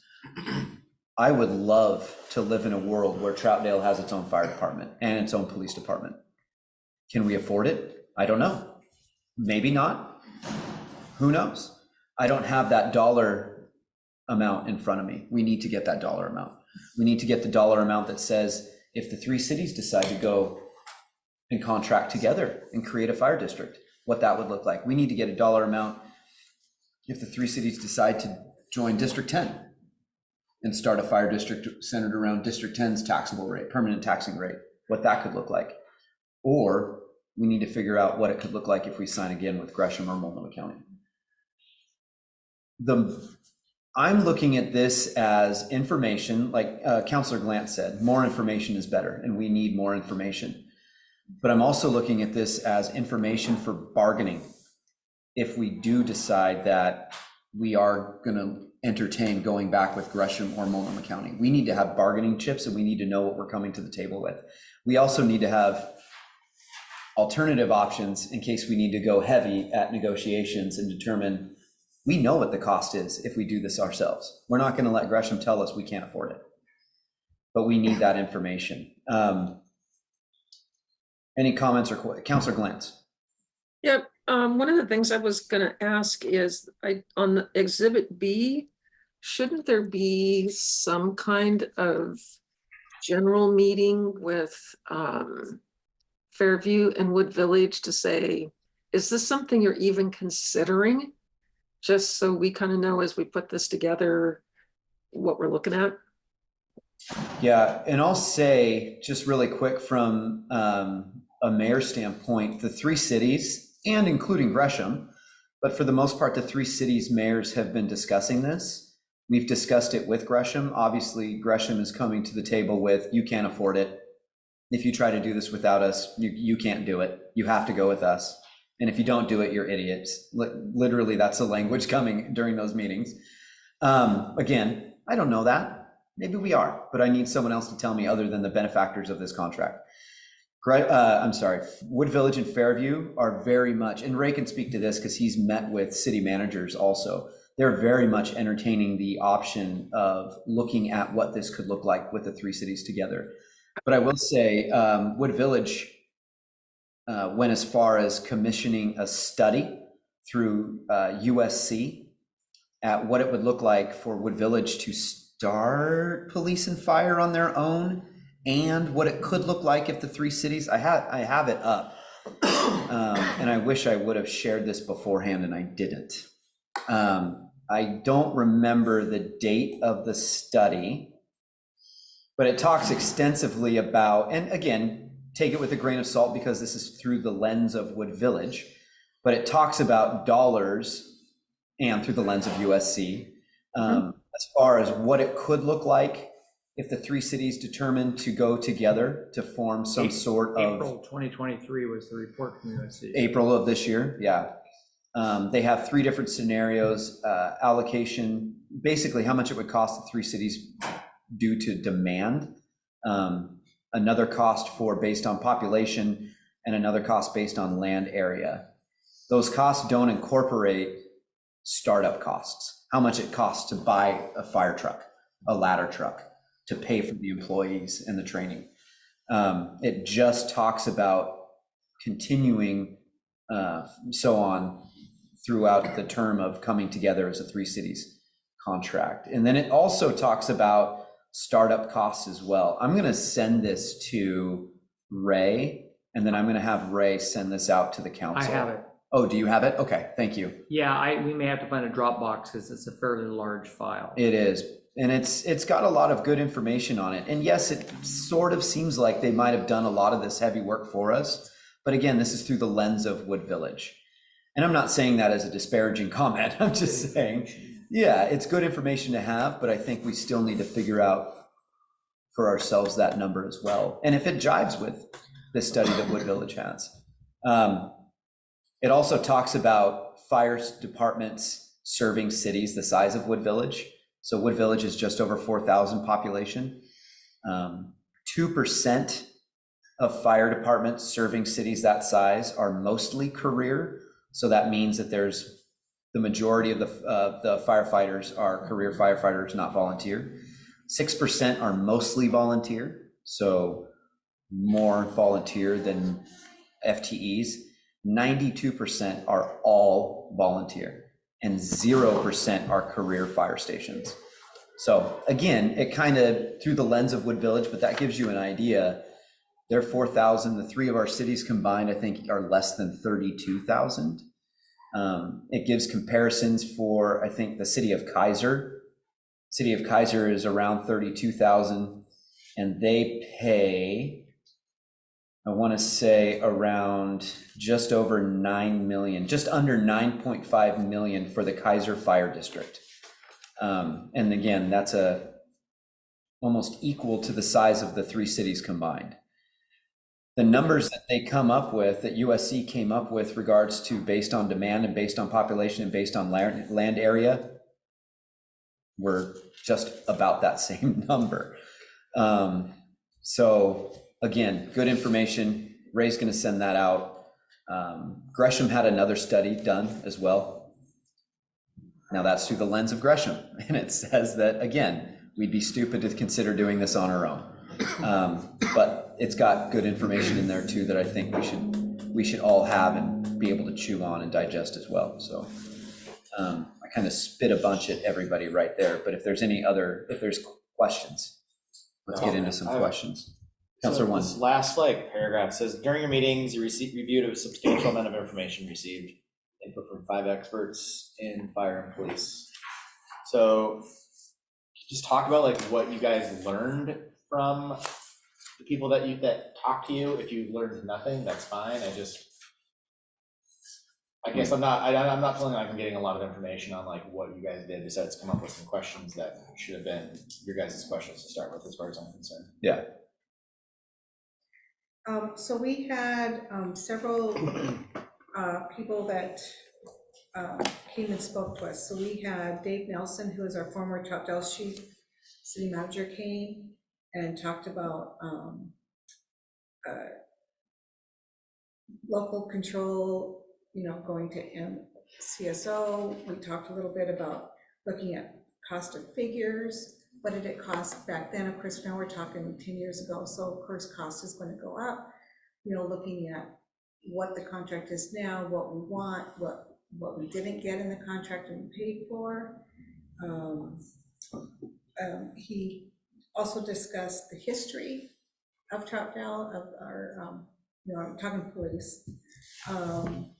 We also had Robin Sells, who is a former Gresham chief, talk to us as well.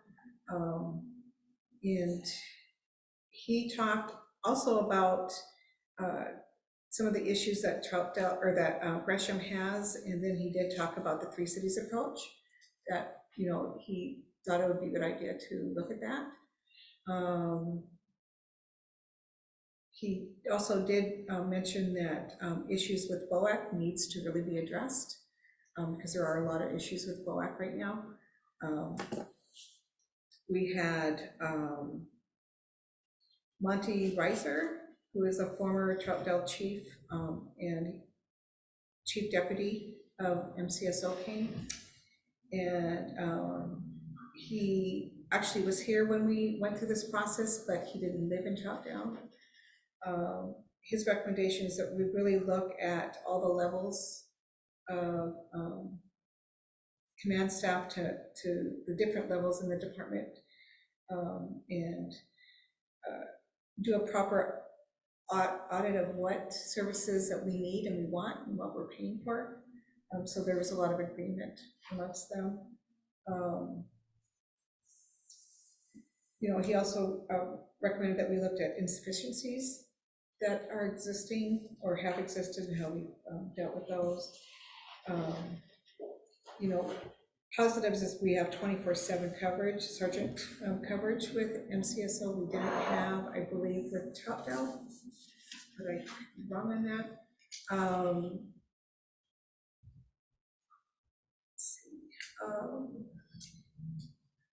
When Troutdale went to the MCSO transition, he talked about there's a mentorship program. Then they developed their mission and principles, and so and now we're fully staffed where we weren't fully staffed before. Regarding, want to add this? Sure. I would just say that, for these, okay, we talked to people that have been here before, have done the job. And I think the big thing is, these are questions that you should ask, these are things you should look at, these are things you should consider.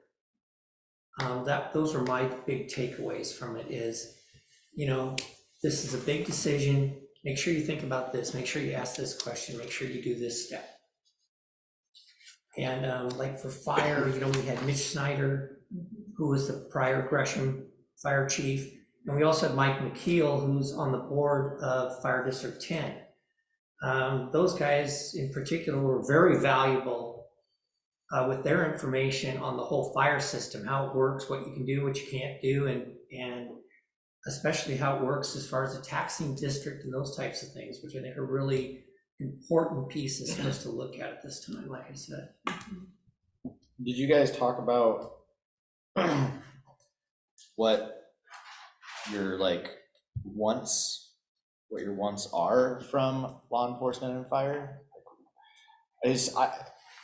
I'm just taking a step back. I hear a lot of, we're not getting what we asked for. We're underserved, the response times are slow, et cetera, et cetera. So I'll just take one example for myself. Like my neighbor had a heart attack, right?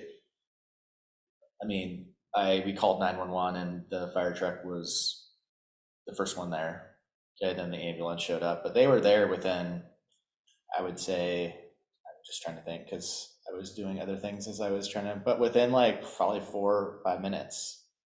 It seemed pretty quick, and they're obviously right down the street from me, so they were not out on another call, which would be great, right? So what are our wants? What are the main things that came out of the group of we need this and we're not getting it, and this is like a non-negotiable, I guess, type of items. And maybe you didn't discuss those things. I don't know. We did. It was, I mean, the answer is a response time that meets the standard, and we don't get that. 5 minutes, is not the standard. 5 minutes for, what's the standard, Ray? I can't think of it, and I'm gonna quote it, and I'm gonna be wrong. 90% are supposed to arrive within 4 minutes. 4 minutes on the dot. For urgent. I don't really know how many actually make that number, but that's the standard. Yeah, so, I mean, the short answer is the standard. That's what we want. That's what our community deserves, is the standard. Are we getting that now? We're not. And like I said, they'll tell you that. They'll tell you, we're not meeting that. We can't meet that. Well, I was even gonna say, at one point, Mitch Snyder said that it was like an average of 9 minutes or something from the time the call comes into BOAC until the engine starts up. An average of 9. Yeah, and I don't want to get, and that's a valid point. I don't want to get too far in the weeds with Bureau of Emergency Communications, because we can't control that with what we do with police or fire. That's a whole nother animal that it has to do with, it's related, but we can't solve that through a fire contract or a policing contract. It has a lot to do with response times. But at the same time, if we have a contract that says the emergency responders will respond at or meet or exceed the national standard, and we don't have that, they're not meeting the contract. We need them to meet the contract.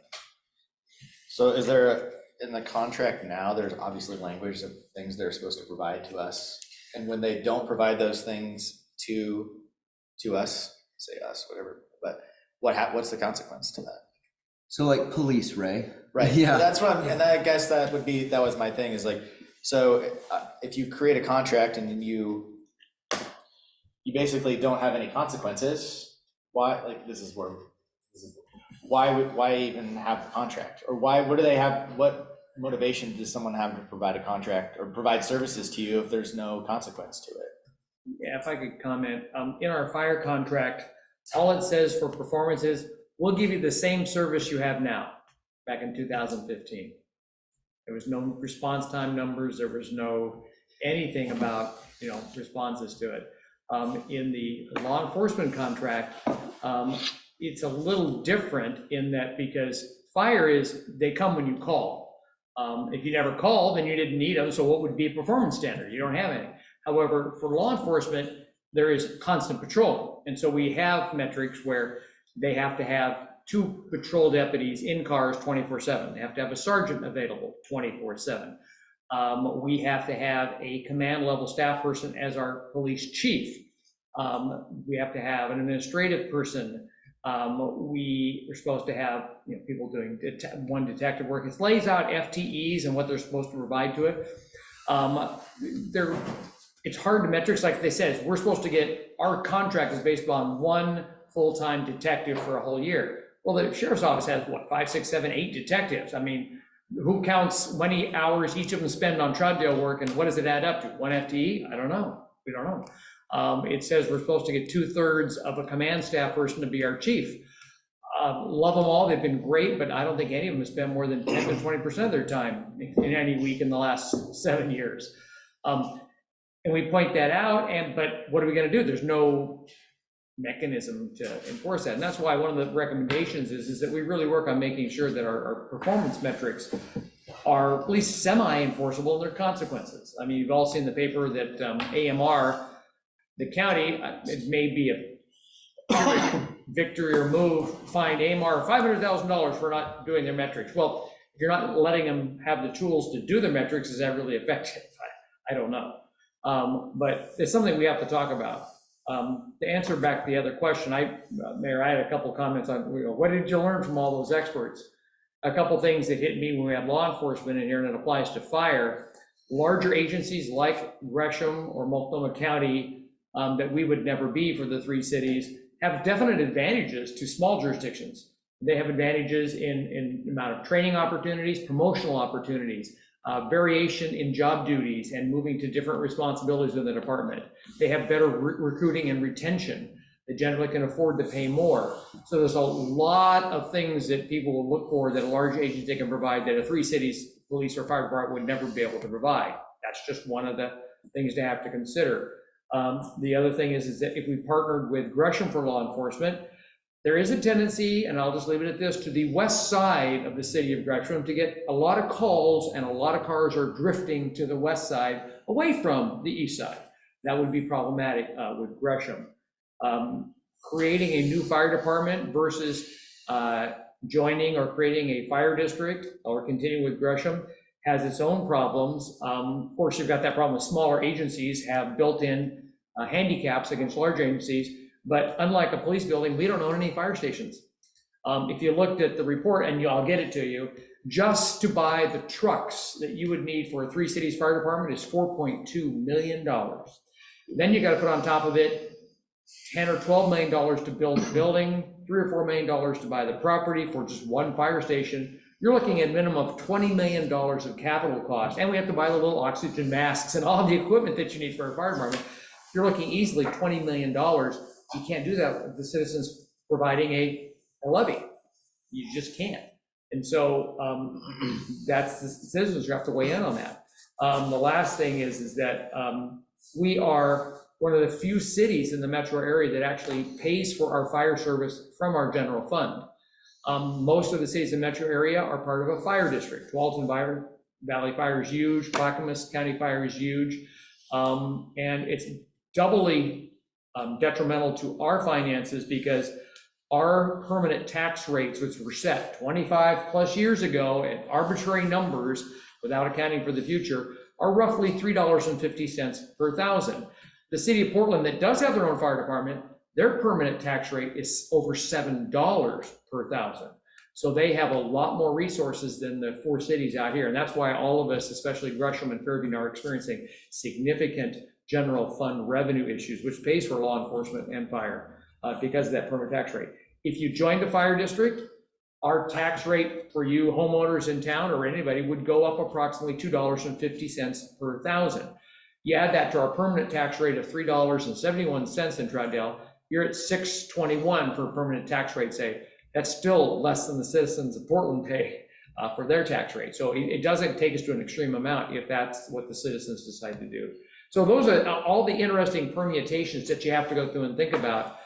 It's great to have our own police department again and our own fire department, share it with the other 2 cities, but you have to consider the cost and the capital cost up front to recreate those agencies and then be competitive to recruit and retain quality people in those positions to guard your citizens. So it's a complicated thing. And I'm just, as a throwing a final thing is that I think these recommendations are great. I think out of the next steps would be for the staff to come back with a timeline of how to walk through these recommendations and how we suggest the council respond, and a fairly short timeline.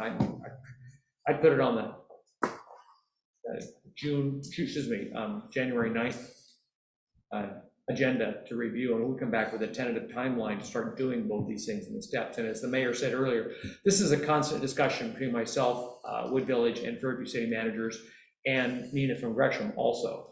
We meet and we talk about it a lot. We trade information back and forth, and the mayors do also. So it's constantly a discussion. They're trying to come up with the best answer for our citizens. But I will bet you dollars to donuts in the end result, we're probably going to need to ask the citizens for some kind of vote, either to join a fire district or to pass a bond levy if you decide to go with a fire district, or even to start up the police department again, because there's a lot of upfront costs that we have to spend to do that, and we don't have obviously in the budget. And then you have to deal with the ongoing costs. It's in the report. Anyway, I've rambled on enough, but that would be my suggestion at this point. Next step is pick it up again on the 9th after any more input and have us come back with a timeline and how staff would approach the recommendations. Councilor Glantz.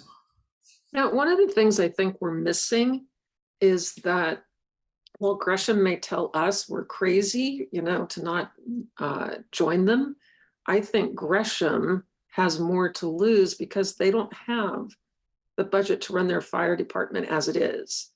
And I, just did some napkin math on the number of calls they made into Troutdale. I didn't do Fairview and Wood Village, but what we pay as a percentage of their total budget is more than the amount of time they spend on us.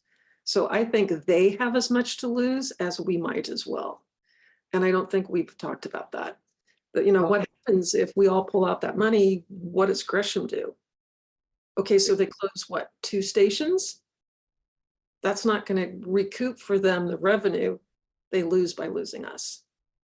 If I could add to that, I think Councilor Glantz is hitting on a very important point.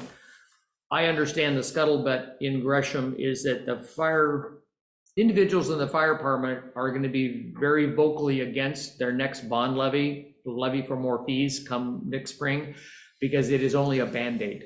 It is only a short-term solution. They still have the longer-term financial problems by funding it out of the general fund that are going to continue to be there. And Gresham is just kicking the can down the road. And for Troutdale, Food Village, and Fairview, we have to ask ourselves, are we going to be part of that can being kicked down the road, or are we going to try to take some control, at least, of the financial side of this ourselves? And because we can't force Gresham to do anything. Councilor White. Oh, yeah. I was going to say, I think, Ray, I think your numbers are a little high, because when we did the model for the 3 cities, it was going to be cheaper than the contract amount, with the difference that we were actually going to own. You're talking about law enforcement or fire? I'm talking about fire, sorry. Okay. That's the one I'm more familiar with. And it wasn't building a $10 million fire station. It was a very modest fire station, and housing for 3 firefighters at a time. There were smaller teams. It met the rules of the union, and Gresham kind of picked up on that plan when they did the QRV, or the rapid response vehicle, because most of the calls are medical. We have very few house fires these days with modern construction, and it's mostly BD bark fires, car fire, but overwhelmingly it's medical calls. And I think Chief Snyder said their record for getting someone revived after they went out, like for a stroke or a heart attack, it's something around 7.5 minutes. So the timing is extremely crucial. That's why I kind of say if they're not getting there in time, we're really not we're not getting anything for the amount of money we're spending. And it's really about saving lives. To me, that should be our goal in this whole approach, is how do we save lives? And now I worry about trying to team up with Wood Village and Fairview again, because last time they kind of left us holding the bag, and it was because how we came up with the cost for the contract was based on property values. So Troutdale had higher property values. Wood Village actually got a reduction when we went to the new contract, even though they're the habitual caller. They are responsible for more calls than all of Troutdale, and because they have a lot of poor areas, and a lot of times people don't have access to medical care, so they'll call the fire department for anything. You know, if they can't get out of their tub, or they can't get off the toilet, if they can't put their socks on, they're calling the fire department for these kind of calls.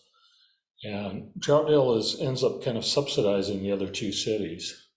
So I think what we need to look at is a Troutdale only type of station, and we have a supplemental help from Gresham or District 10 or even Corbett, until we can get started, because it is going to take a while to get it started. And I think a lot of firefighters would like to work in Troutdale and not have some of the pressures and continuous problems that they deal with in other cities. So we don't have a turnover problem now in Troutdale.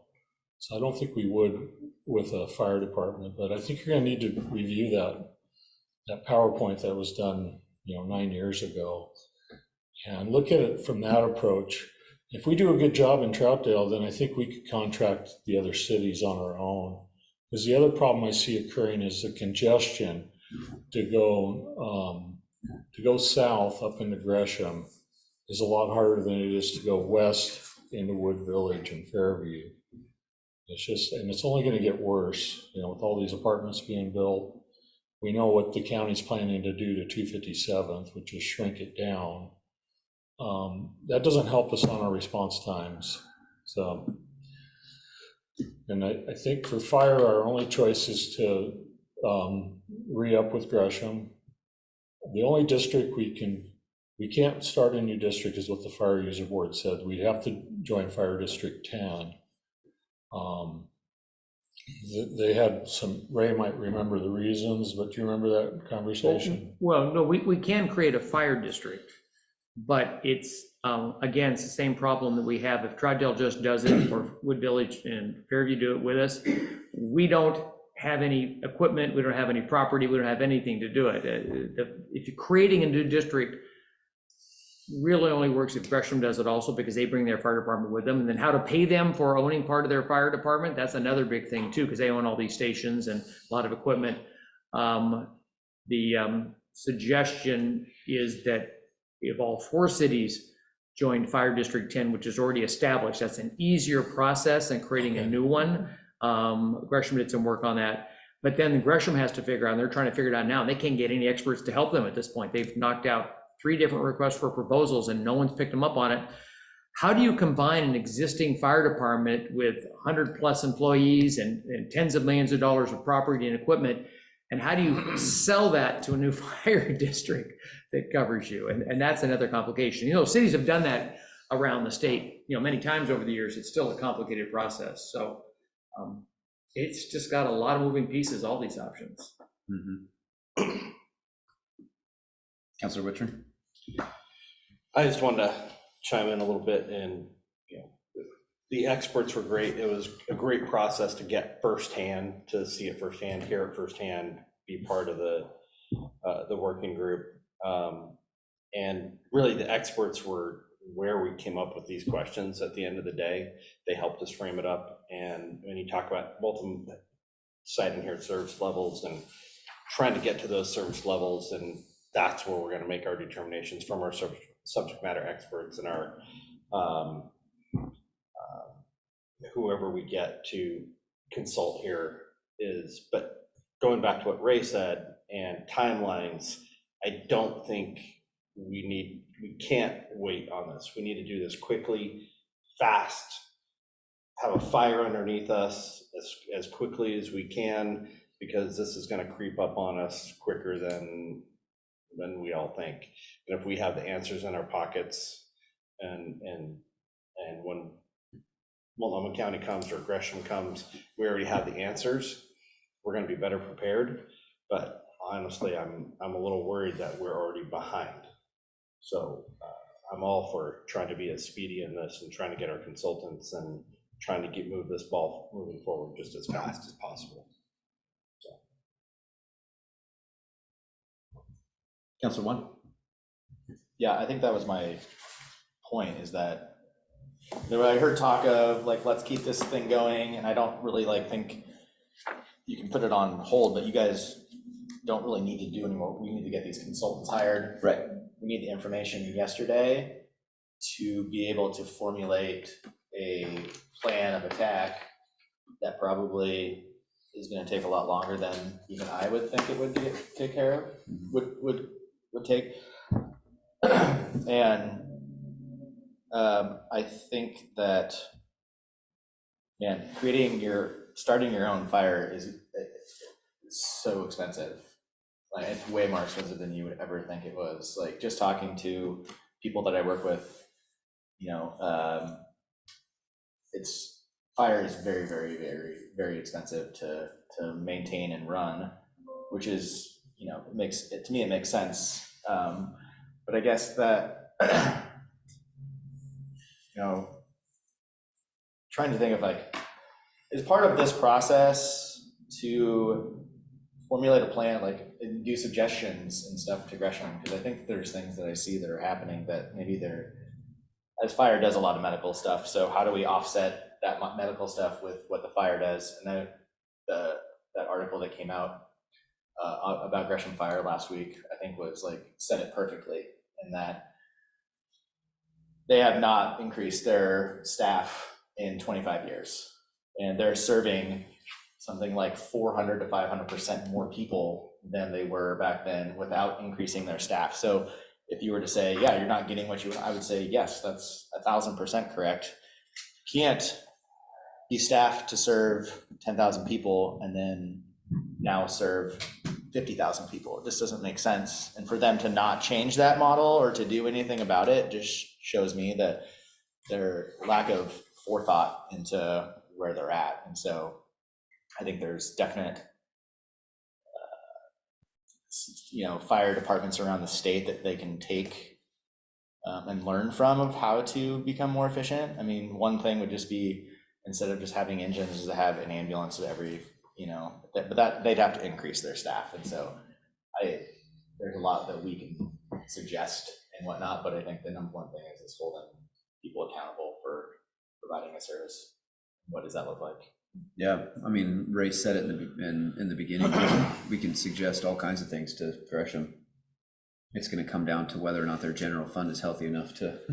Well, that's and I think that's great. Like, I don't mind like going with them, but if we don't have, if we're not prepared, with a backup plan of like, you guys, we want this. These are our demands. You don't meet them, we're going to go do this. Yeah. If we don't have that in our back pocket, then we're kind of screwed, and we're going to have to accept that. And I still think I know it's crazy that we don't have a seat at the table for something that, they have a direct impact on our city. And to me, that's unacceptable. Yeah. So. Councilor Glant, one thing really quick. So just to touch on what Councilor One just said, is if we do go to Gresham and they present us with a contract and we ask, we want to hold you accountable to this, this, or this, or else we're going over here. That's the gist of what we're doing. We're trying to figure out what this is over here, so we can take that to those conversations if we get down and go down that road. Councilor Glantz. I just forgot what I was going to say. Oh, I know. How did we handle it before when, it used to be we owned the Troutdale station. When we merged with Gresham, how did we handle that transfer of people and capital? For what? For 75. The fire station? We don't own it. No, that's owned by Fire District 10. The legacy, it's one of the legacy properties they own from when they were the 800-pound gorilla on the block 40 years ago. So Fire District 10 owns our fire station. They lease it to the city of Gresham. The Fire District 10 owns their training center and leases it to the city of Gresham. The city of Troutdale has always been in partnership with either Fire District 10 or the city of Gresham for fire. We've never had our own for any property or building. Thank you. So again, I think moving forward, we need to be able to answer these questions. So if we do decide to go and have a seat at the negotiation table. And another thing to touch on really quick, and correct me if I'm wrong, but I believe that the other cities weren't a part of our negotiating with Gresham. We negotiated separately, even though we were technically negotiating the same thing, just for different cities. There's a very large appetite that if we do decide to go back to Gresham, that we go back to Gresham as a unified front of Troutdale, Wood Village, and Fairview negotiating with Gresham for fire service, if that's what we decide to do. So it doesn't really touch on that in these questions or these topics, but there is a real urgency with Fairview and Wood Village as well as to answering these questions for the same reasons why we're doing it too, because they're coming up on the end of their contracts as well. And like Ray mentioned earlier in the beginning, that Fairview is in a similar situation as Gresham is. Their general fund is, well, Eric can speak to that. Eric's on their budget committee. Councilor White. Yeah, just another thought is, Troutdale's much more independent because, we have our own water system and our own sewer treatment plant. Fairview and Wood Village contract with Gresham for those services as well. Not water. Not water? No. I think Wood Village does. Nope. Oh, okay. Just sewer. Just sewer then. Okay. So they're still tied to that. they tend to kind of be more loyal to Gresham than I think they are with the idea of joining the Troutdale power system. And that PowerPoint will show you that it wasn't a big Taj Mahal type of approach. It was a smaller fire group that relied on technology. Like an example, instead of having a big tanker truck show up for water, they were going to have like a truck the size of a pickup truck, but it has actually more capability than a tanker because it was going to have the spray foam ability to spray the foam in, which is also a lot safer for the firefighters. Stuff like that, like they were going to have the CPR machines. So if two guys are there, they can put a CPR machine on a person, and then they can get them out of, like if they're in an upstairs bedroom, they're getting CPR the whole time they're being brought out of the building. Again, I'm not the expert on it, and I would need to review it again myself, but there was the price. I really wish we had gone that route, 9 years ago, because it would have saved lives, and two, we're solving the problem of control, because then we would be in control of it. We could have our citizens agree for more money to get the response times, but the response times were going to be under 3 minutes throughout Troutdale, which is we've never had that. So I really think it's our only shot. And I know Corbett. I know most of the firefighters up in Corbett, and they've gotten most of that equipment donated from bigger cities or a really reduced price. And I was up at the Corbett parade, and I could not believe the number of vehicles they had that went by. It was really impressive. And they're a volunteer fire department. There are a few paid employees, but it's real nominal.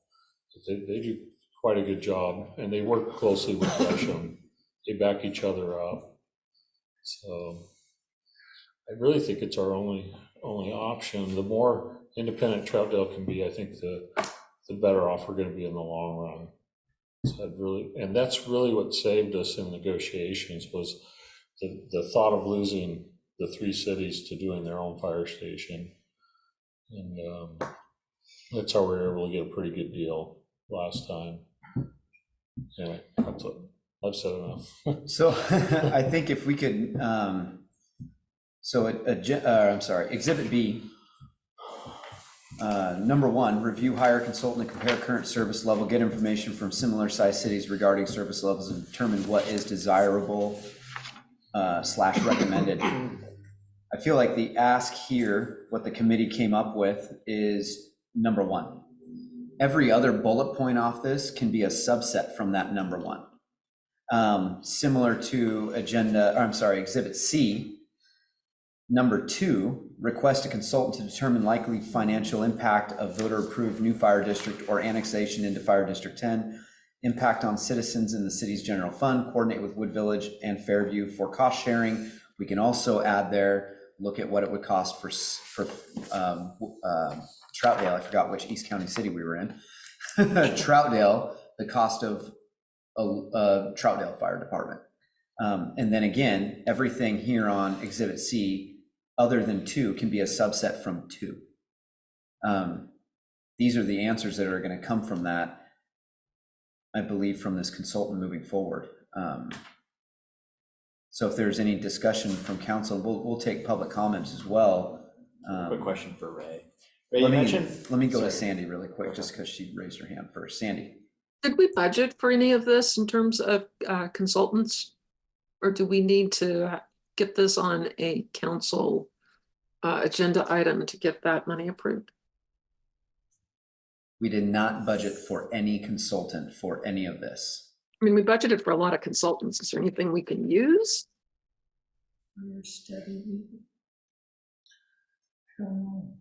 Mr. Eric Mueller. I can assure the council that once a magnitude is determined, what consultants, or maybe 2 different consultants for Exhibit B and C, and we determine the magnitude, then I can find you a solution for the funding. Okay. we can fix it. Okay, thank you, sir. Counselor One, thank you. Yeah, Ray, you mentioned that the city of Gresham had no luck in getting a consultant or someone to come in and give them information. They did it a number of times, so how would that look, how does ours look different from that? And Well, they were trying to get a consultant who could come in and analyze the financial roadmap for how they would combine with the fire district. And that's a unique question to them that we don't have, because that's a bizarre question. Like I said, how do you transfer, how do we get paid back for the property we own? right. That we're still, it's just weird. So that's the expert they couldn't find. Okay. To analyze what it would cost to create a police department or fire department on your own, that's not as difficult to find a consultant for that. That would, it seems like that would be good information to have. Yeah. To, as part of this. So where, do you imagine, or do we see it would be a problem for us to find a consultant to address these questions that we have? I will be talking to the other 3 city managers on Thursday morning, and I will see what they've learned. So that's a great I guess question. like, it's like, if they can't find one, Yeah, how do we find one in a reasonable amount of time that doesn't leave us? right. That's the only difference is they were asking for a very unique subset of this problem that rarely comes up. Sure. I think Newburgh 5, 6, 7, 8, 10 years ago was the last city in Oregon to actually roll their fire department into a fire district, and they joined Tualatin Valley Fire. Okay. It just seems like it would be nice to have that information provided with them also. And we've done all this, so we sound smarter than everybody else, I guess. That's my goal. Counselor White. Yeah, I just want to suggest that work's already been done. It was done 9 years ago.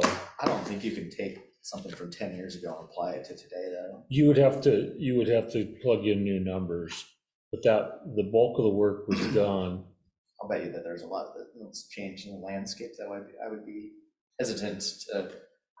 Part of the problems is you do have to realize, and this is the part of the problem with volunteers, is that the training required these days for fire departments, and since most calls are more medical than fire, there's a lot more medical expertise that's required. And so there's a lot more training and a lot more expectations. And they're just reading articles as they're sitting here. There's a nationwide shortage of volunteer firefighters because the culture is changing. The younger people don't want to volunteer to be firefighters anymore. The training is much worse than it was, more involved than it was 10 years ago. It's just, all of this is complicated things, just like we heard, at the budget meeting about needing somebody to help in HR here, because all the federal and state laws have been changing in the last 10 years. It's just more complicated to run businesses. So there's a number of factors that can affect costs for us that weren't around 9, 10 years ago that are going to have to be figured out. This was not going to be a volunteer fire department. Oh, no, but I mean, in terms of any equation that you look at, there is going to be some significant differences that 9, 10 years ago that have to be evaluated. No. Property values have gone up, construction costs have gone up, fire trucks. I mean, it's nice to get hand-me-downs for fire trucks, but there's only a limited supply. And then maintenance costs go up when you have a used vehicle. And so all those have to be factored into the costs. So that's why you need an expert, because it's complicated. Yeah. And I will say every other capital improvement project, every utility that cities have, they go through master plan processes and hiring consultants to do and keep that up to date as well. And 9 years of a master plan, I mean, you want it current, so that way you can go to the taxpayers with actual dollars, actual cents, and actual scope of work that's relevant to where we're at now and not. And the work might be relevant from 9 years ago, but the details inside that work I think, Mayor, cannot. I need to go back and find the study Councilor White refers to, and should send it to you along with the USC study, so you can actually see what was said and done 9 years ago and what might be amenable to updating and be easier to do or not.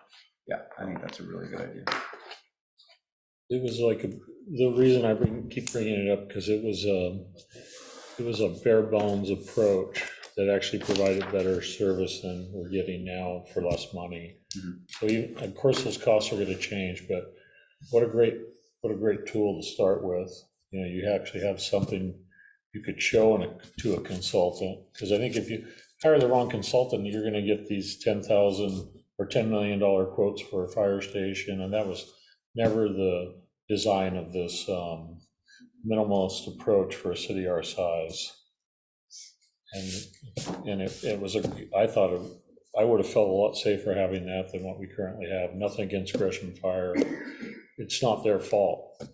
You know, they are just spread thin. You can't just, you know, there's no other, we're gonna get the same result unless we do something different. Yep, absolutely. I could not agree more. All right. So let's open it up to public comment before we go with staff direction. So I'm going to open it up to public comment. I'll open it up on Zoom. If you wish to speak to council, go ahead and unmute yourself and state your name and city of residence for the record. All right. Anybody in council chambers tonight?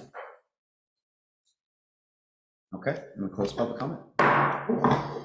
So are we comfortable asking staff to take those previous questions and gather them up, and with the direction of looking for a consultant to answer these questions so we can be ready in a timely manner for whatever direction the city decides to go? Councilor Wittring. Once again, hearing it all firsthand and all the work that we put into it, I am very comfortable with where we're at today, knowing all the hard work that's gone into the questions. So, yes. I want to first say thank you to the group for putting in the time and effort to come up with this. I didn't want it to seem like I did not appreciate what you guys did. I do.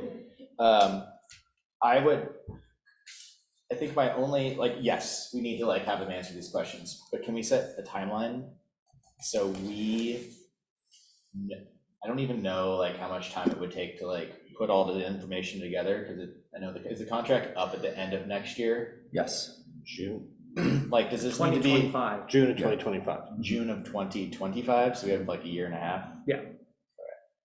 How much time needs to be set aside with the information from a consultant to make a educated presentation, or have all of the information that we would need to go to the table? When do those negotiations start? What I'm getting around to is I would like a solid time of when this is going to be completed by, so we have time as a city staff and council to make the right decision. I don't know if we can answer that if we don't know how fast we can find a consultant first, right? I think that's our first step. That's why I was suggesting come back for a report on January 9th, and I can start answering and have an idea. Yeah. It's they come back and, well, we can have it a year from January, all that. I don't think that's enough time. So it might not be, but it could also, I think only if we give staff direction, they can start working. Okay. And then as soon as we get a consultant in, that could be the number one question that staff asks them is, we need this done sooner rather than later. Yeah. Can you commit to this time frame? Yeah. And they're going to have the time frame for our negotiations as part of their tasks anyways. So does the city have to go out for an RFP for a consulting firm, or do we have? No, well, no, it depends on, because we just passed new procurement rules. Okay. We will have more flexibility after we pass the procurement rules, but it will also depend on the magnitude of. Okay. And I suspect we won't have to, if we're going to end up probably with two different consultants, a law enforcement expertise and a fire expertise versus law. Okay. The first step will be putting together the timeline of what he's going to suggest to bring back in January, and then looking at there's been studies done, and we get some of those potential sources from past work as well as from the other city managers. So while it won't be maybe a structured RFP, it's certainly going to be an informal one. Okay. Because we're going to want to see what we can get from a couple of different sources. Okay. So the answer was we have flexibility now, which is good, which could decrease time. Okay. Yeah, I just thought about that. Counselor Glantz?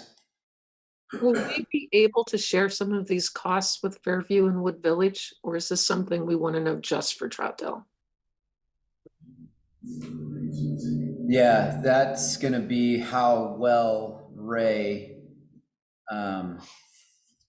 greases the palms or has the great conversation. I don't really know how to, it depends on whether or not he can convince them to go in on this for us and them. See how his networking skills are. Yeah. We shall see. And I will say, speaking from talking with the mayors and having them conversate with their city managers, there is an appetite for it. I'm not going to say that they're on board. I'm just going to say that they're interested if the conversation does come to them. Besides just the financial, cost sharing, I would think that would also make us less competitive if Fairview and or Wood Village also goes out and starts looking for consultants, that we're not, hitting the same tap twice. Right.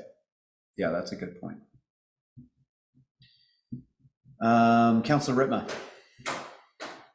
Well, I didn't have a hand up, but I've been listening, and I was around. I was on the council when we pulled out of District 10 and went with Gresham, and that was the era of Gussie McRoberts, and they were going to offer us a better deal, and it was a better deal. I'm just giving you some history, and it was a better deal. And Fire District 10 was gutted by us and Wood Village and Fairview pulling out and contracting with Gresham. And we knew, we suspected that the day would come that it wasn't going to be as sweet a deal. And I haven't spoken because I haven't got any happy news, but my feeling is Gresham is going to have to go out and form a fire district, a separate fire district, to which we will inevitably have to join. Doesn't mean Gresham will run it. A fire district, as I understand it, would have its own governing body, and I think that's how the fire districts work, but I'm not absolutely certain. That's worth checking, and I couldn't tell if that's part of the study, but I just seeing Gresham's downward spiral in being able to provide all the services and looking at short-term levies to keep things going that isn't going to work. Anyway, so my feeling is, as much as I'd like to do something cheap and join Corbett or something, I just don't see that as, I'm afraid I don't see it as realistic that we and Fairview and Wood Village and Gresham will all have to, in the end, and this is a prediction, join a fire district, but it would have its own governing body. Gresham wouldn't be running it. There'd be more people in Gresham in the district, but Gresham City wouldn't be running it. That's my understanding, and that's worth checking out. How does Tualatin Valley Fire District work? I just don't know, but my feeling is it would have its own elected board that would run the district, and it would have its own taxing authority, of course, and Troutdale citizens would pay more taxes, as would everybody else a little bit, but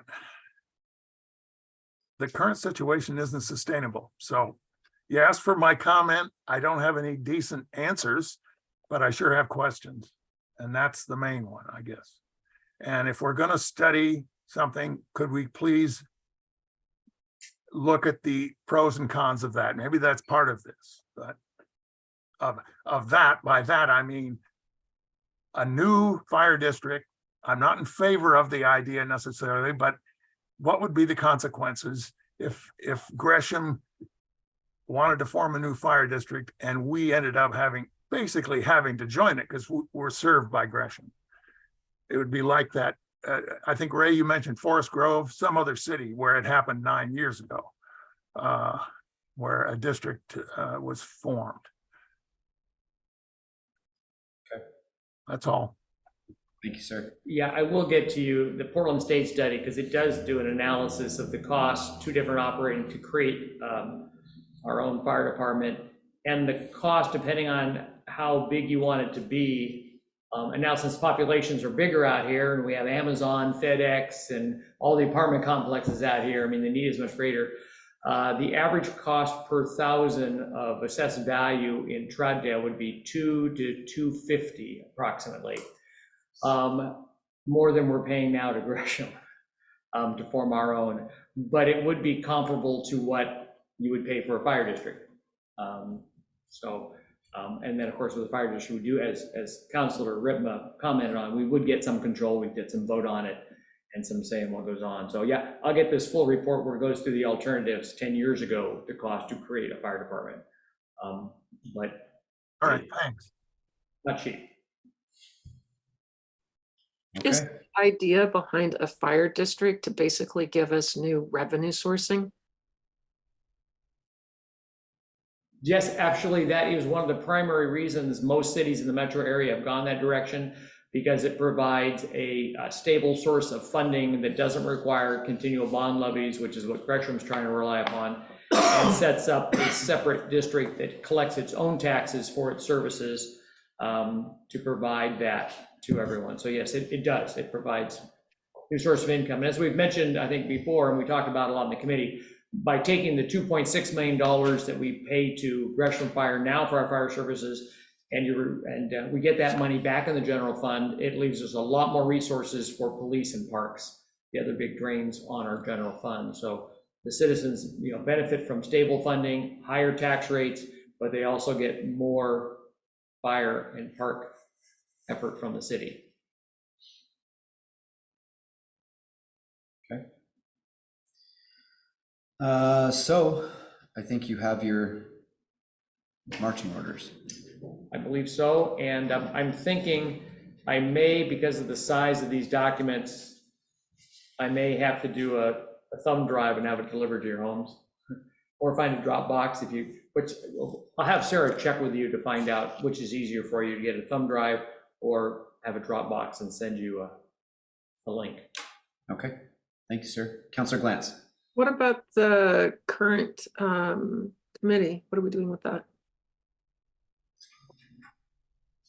Was that made to sunset after tonight? Yes. Okay. They did their job.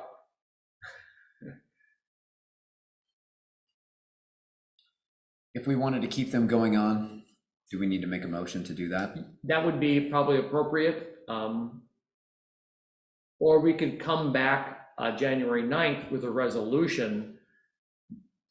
I think they'd be fine if they didn't exist for the next 4 weeks. And add it to January 9th? Yeah, have a new resolution, because their next mission would be different than their current mission. So extending them, probably, you're still going to have to give them a direction and a mission. Yeah. So might as well do a new resolution, and then we could talk about January 9th, what their mission should be.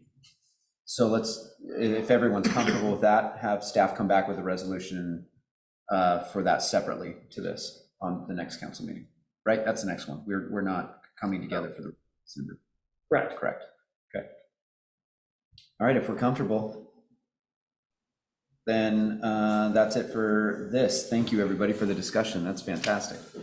I have one. I understood what Councilor Rutman was saying, and so it kind of sounds like there was only going to be two options pursued. One, the district option. The other is rejoining Gresham. So are we? No, it's everything. Okay. Us by ourselves, us with them, district, continuing with Gresham. Good, because I still think us by ourselves is worth looking at. Yeah, and the information we get from that question is worth having. It is. Yeah. And then I would advocate also that we try to find a consultant with local knowledge, someone that's familiar with Gresham in this area, because I think that would help a lot.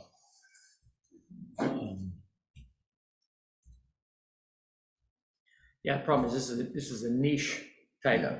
Is it? Okay. Yeah, and I'm looking at, actually pulled up we hired Portland State to do the last study. I'm just looking at their contract now. And that would be the first place to go, their Center for Public Service, see if they still want to pick up a project like this. Okay. Let's move on to agenda item number 10, staff communications. Great, thank you, Mayor. Just a couple. This is our, as we mentioned earlier, this is our last meeting for the year. We won't be meeting again till January 9th, but note that we will have 3 meetings in January.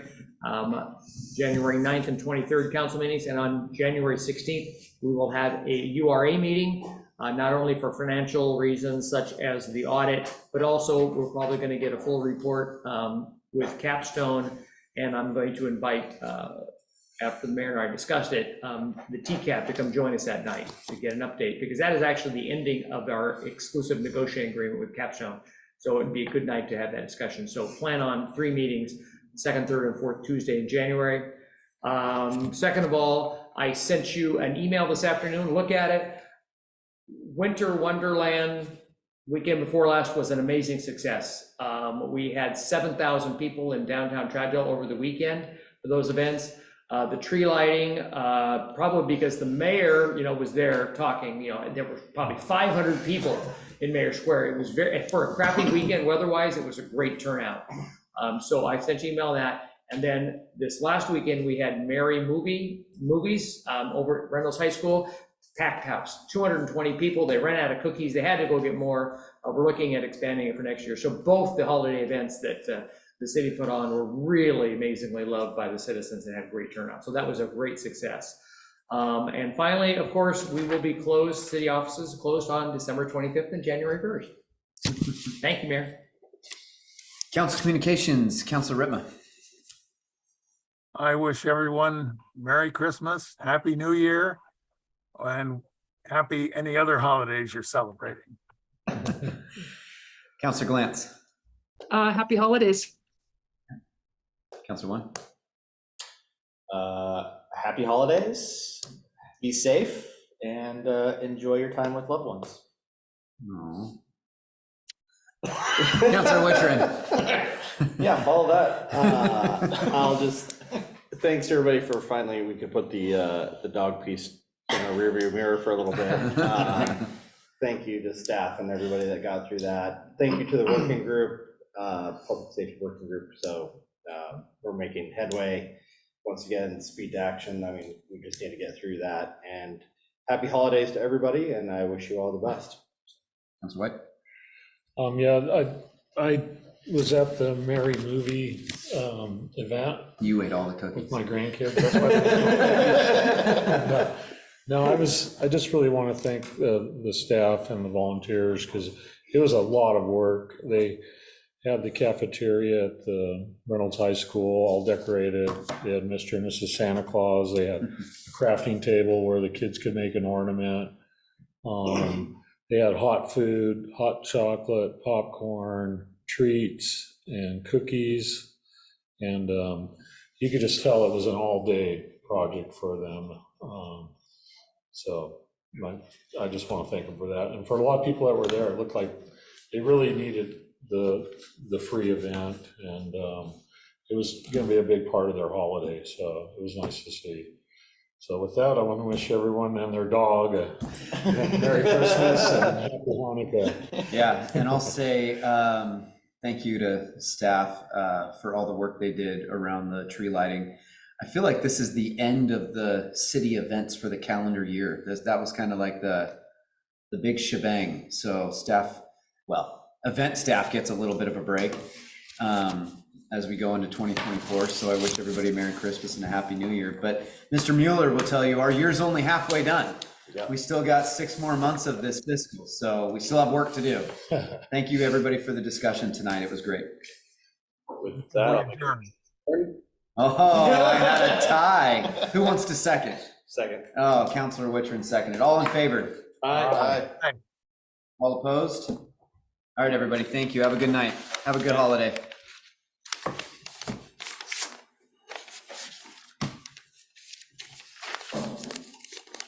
Thank you, everybody, for coming. Appreciate it.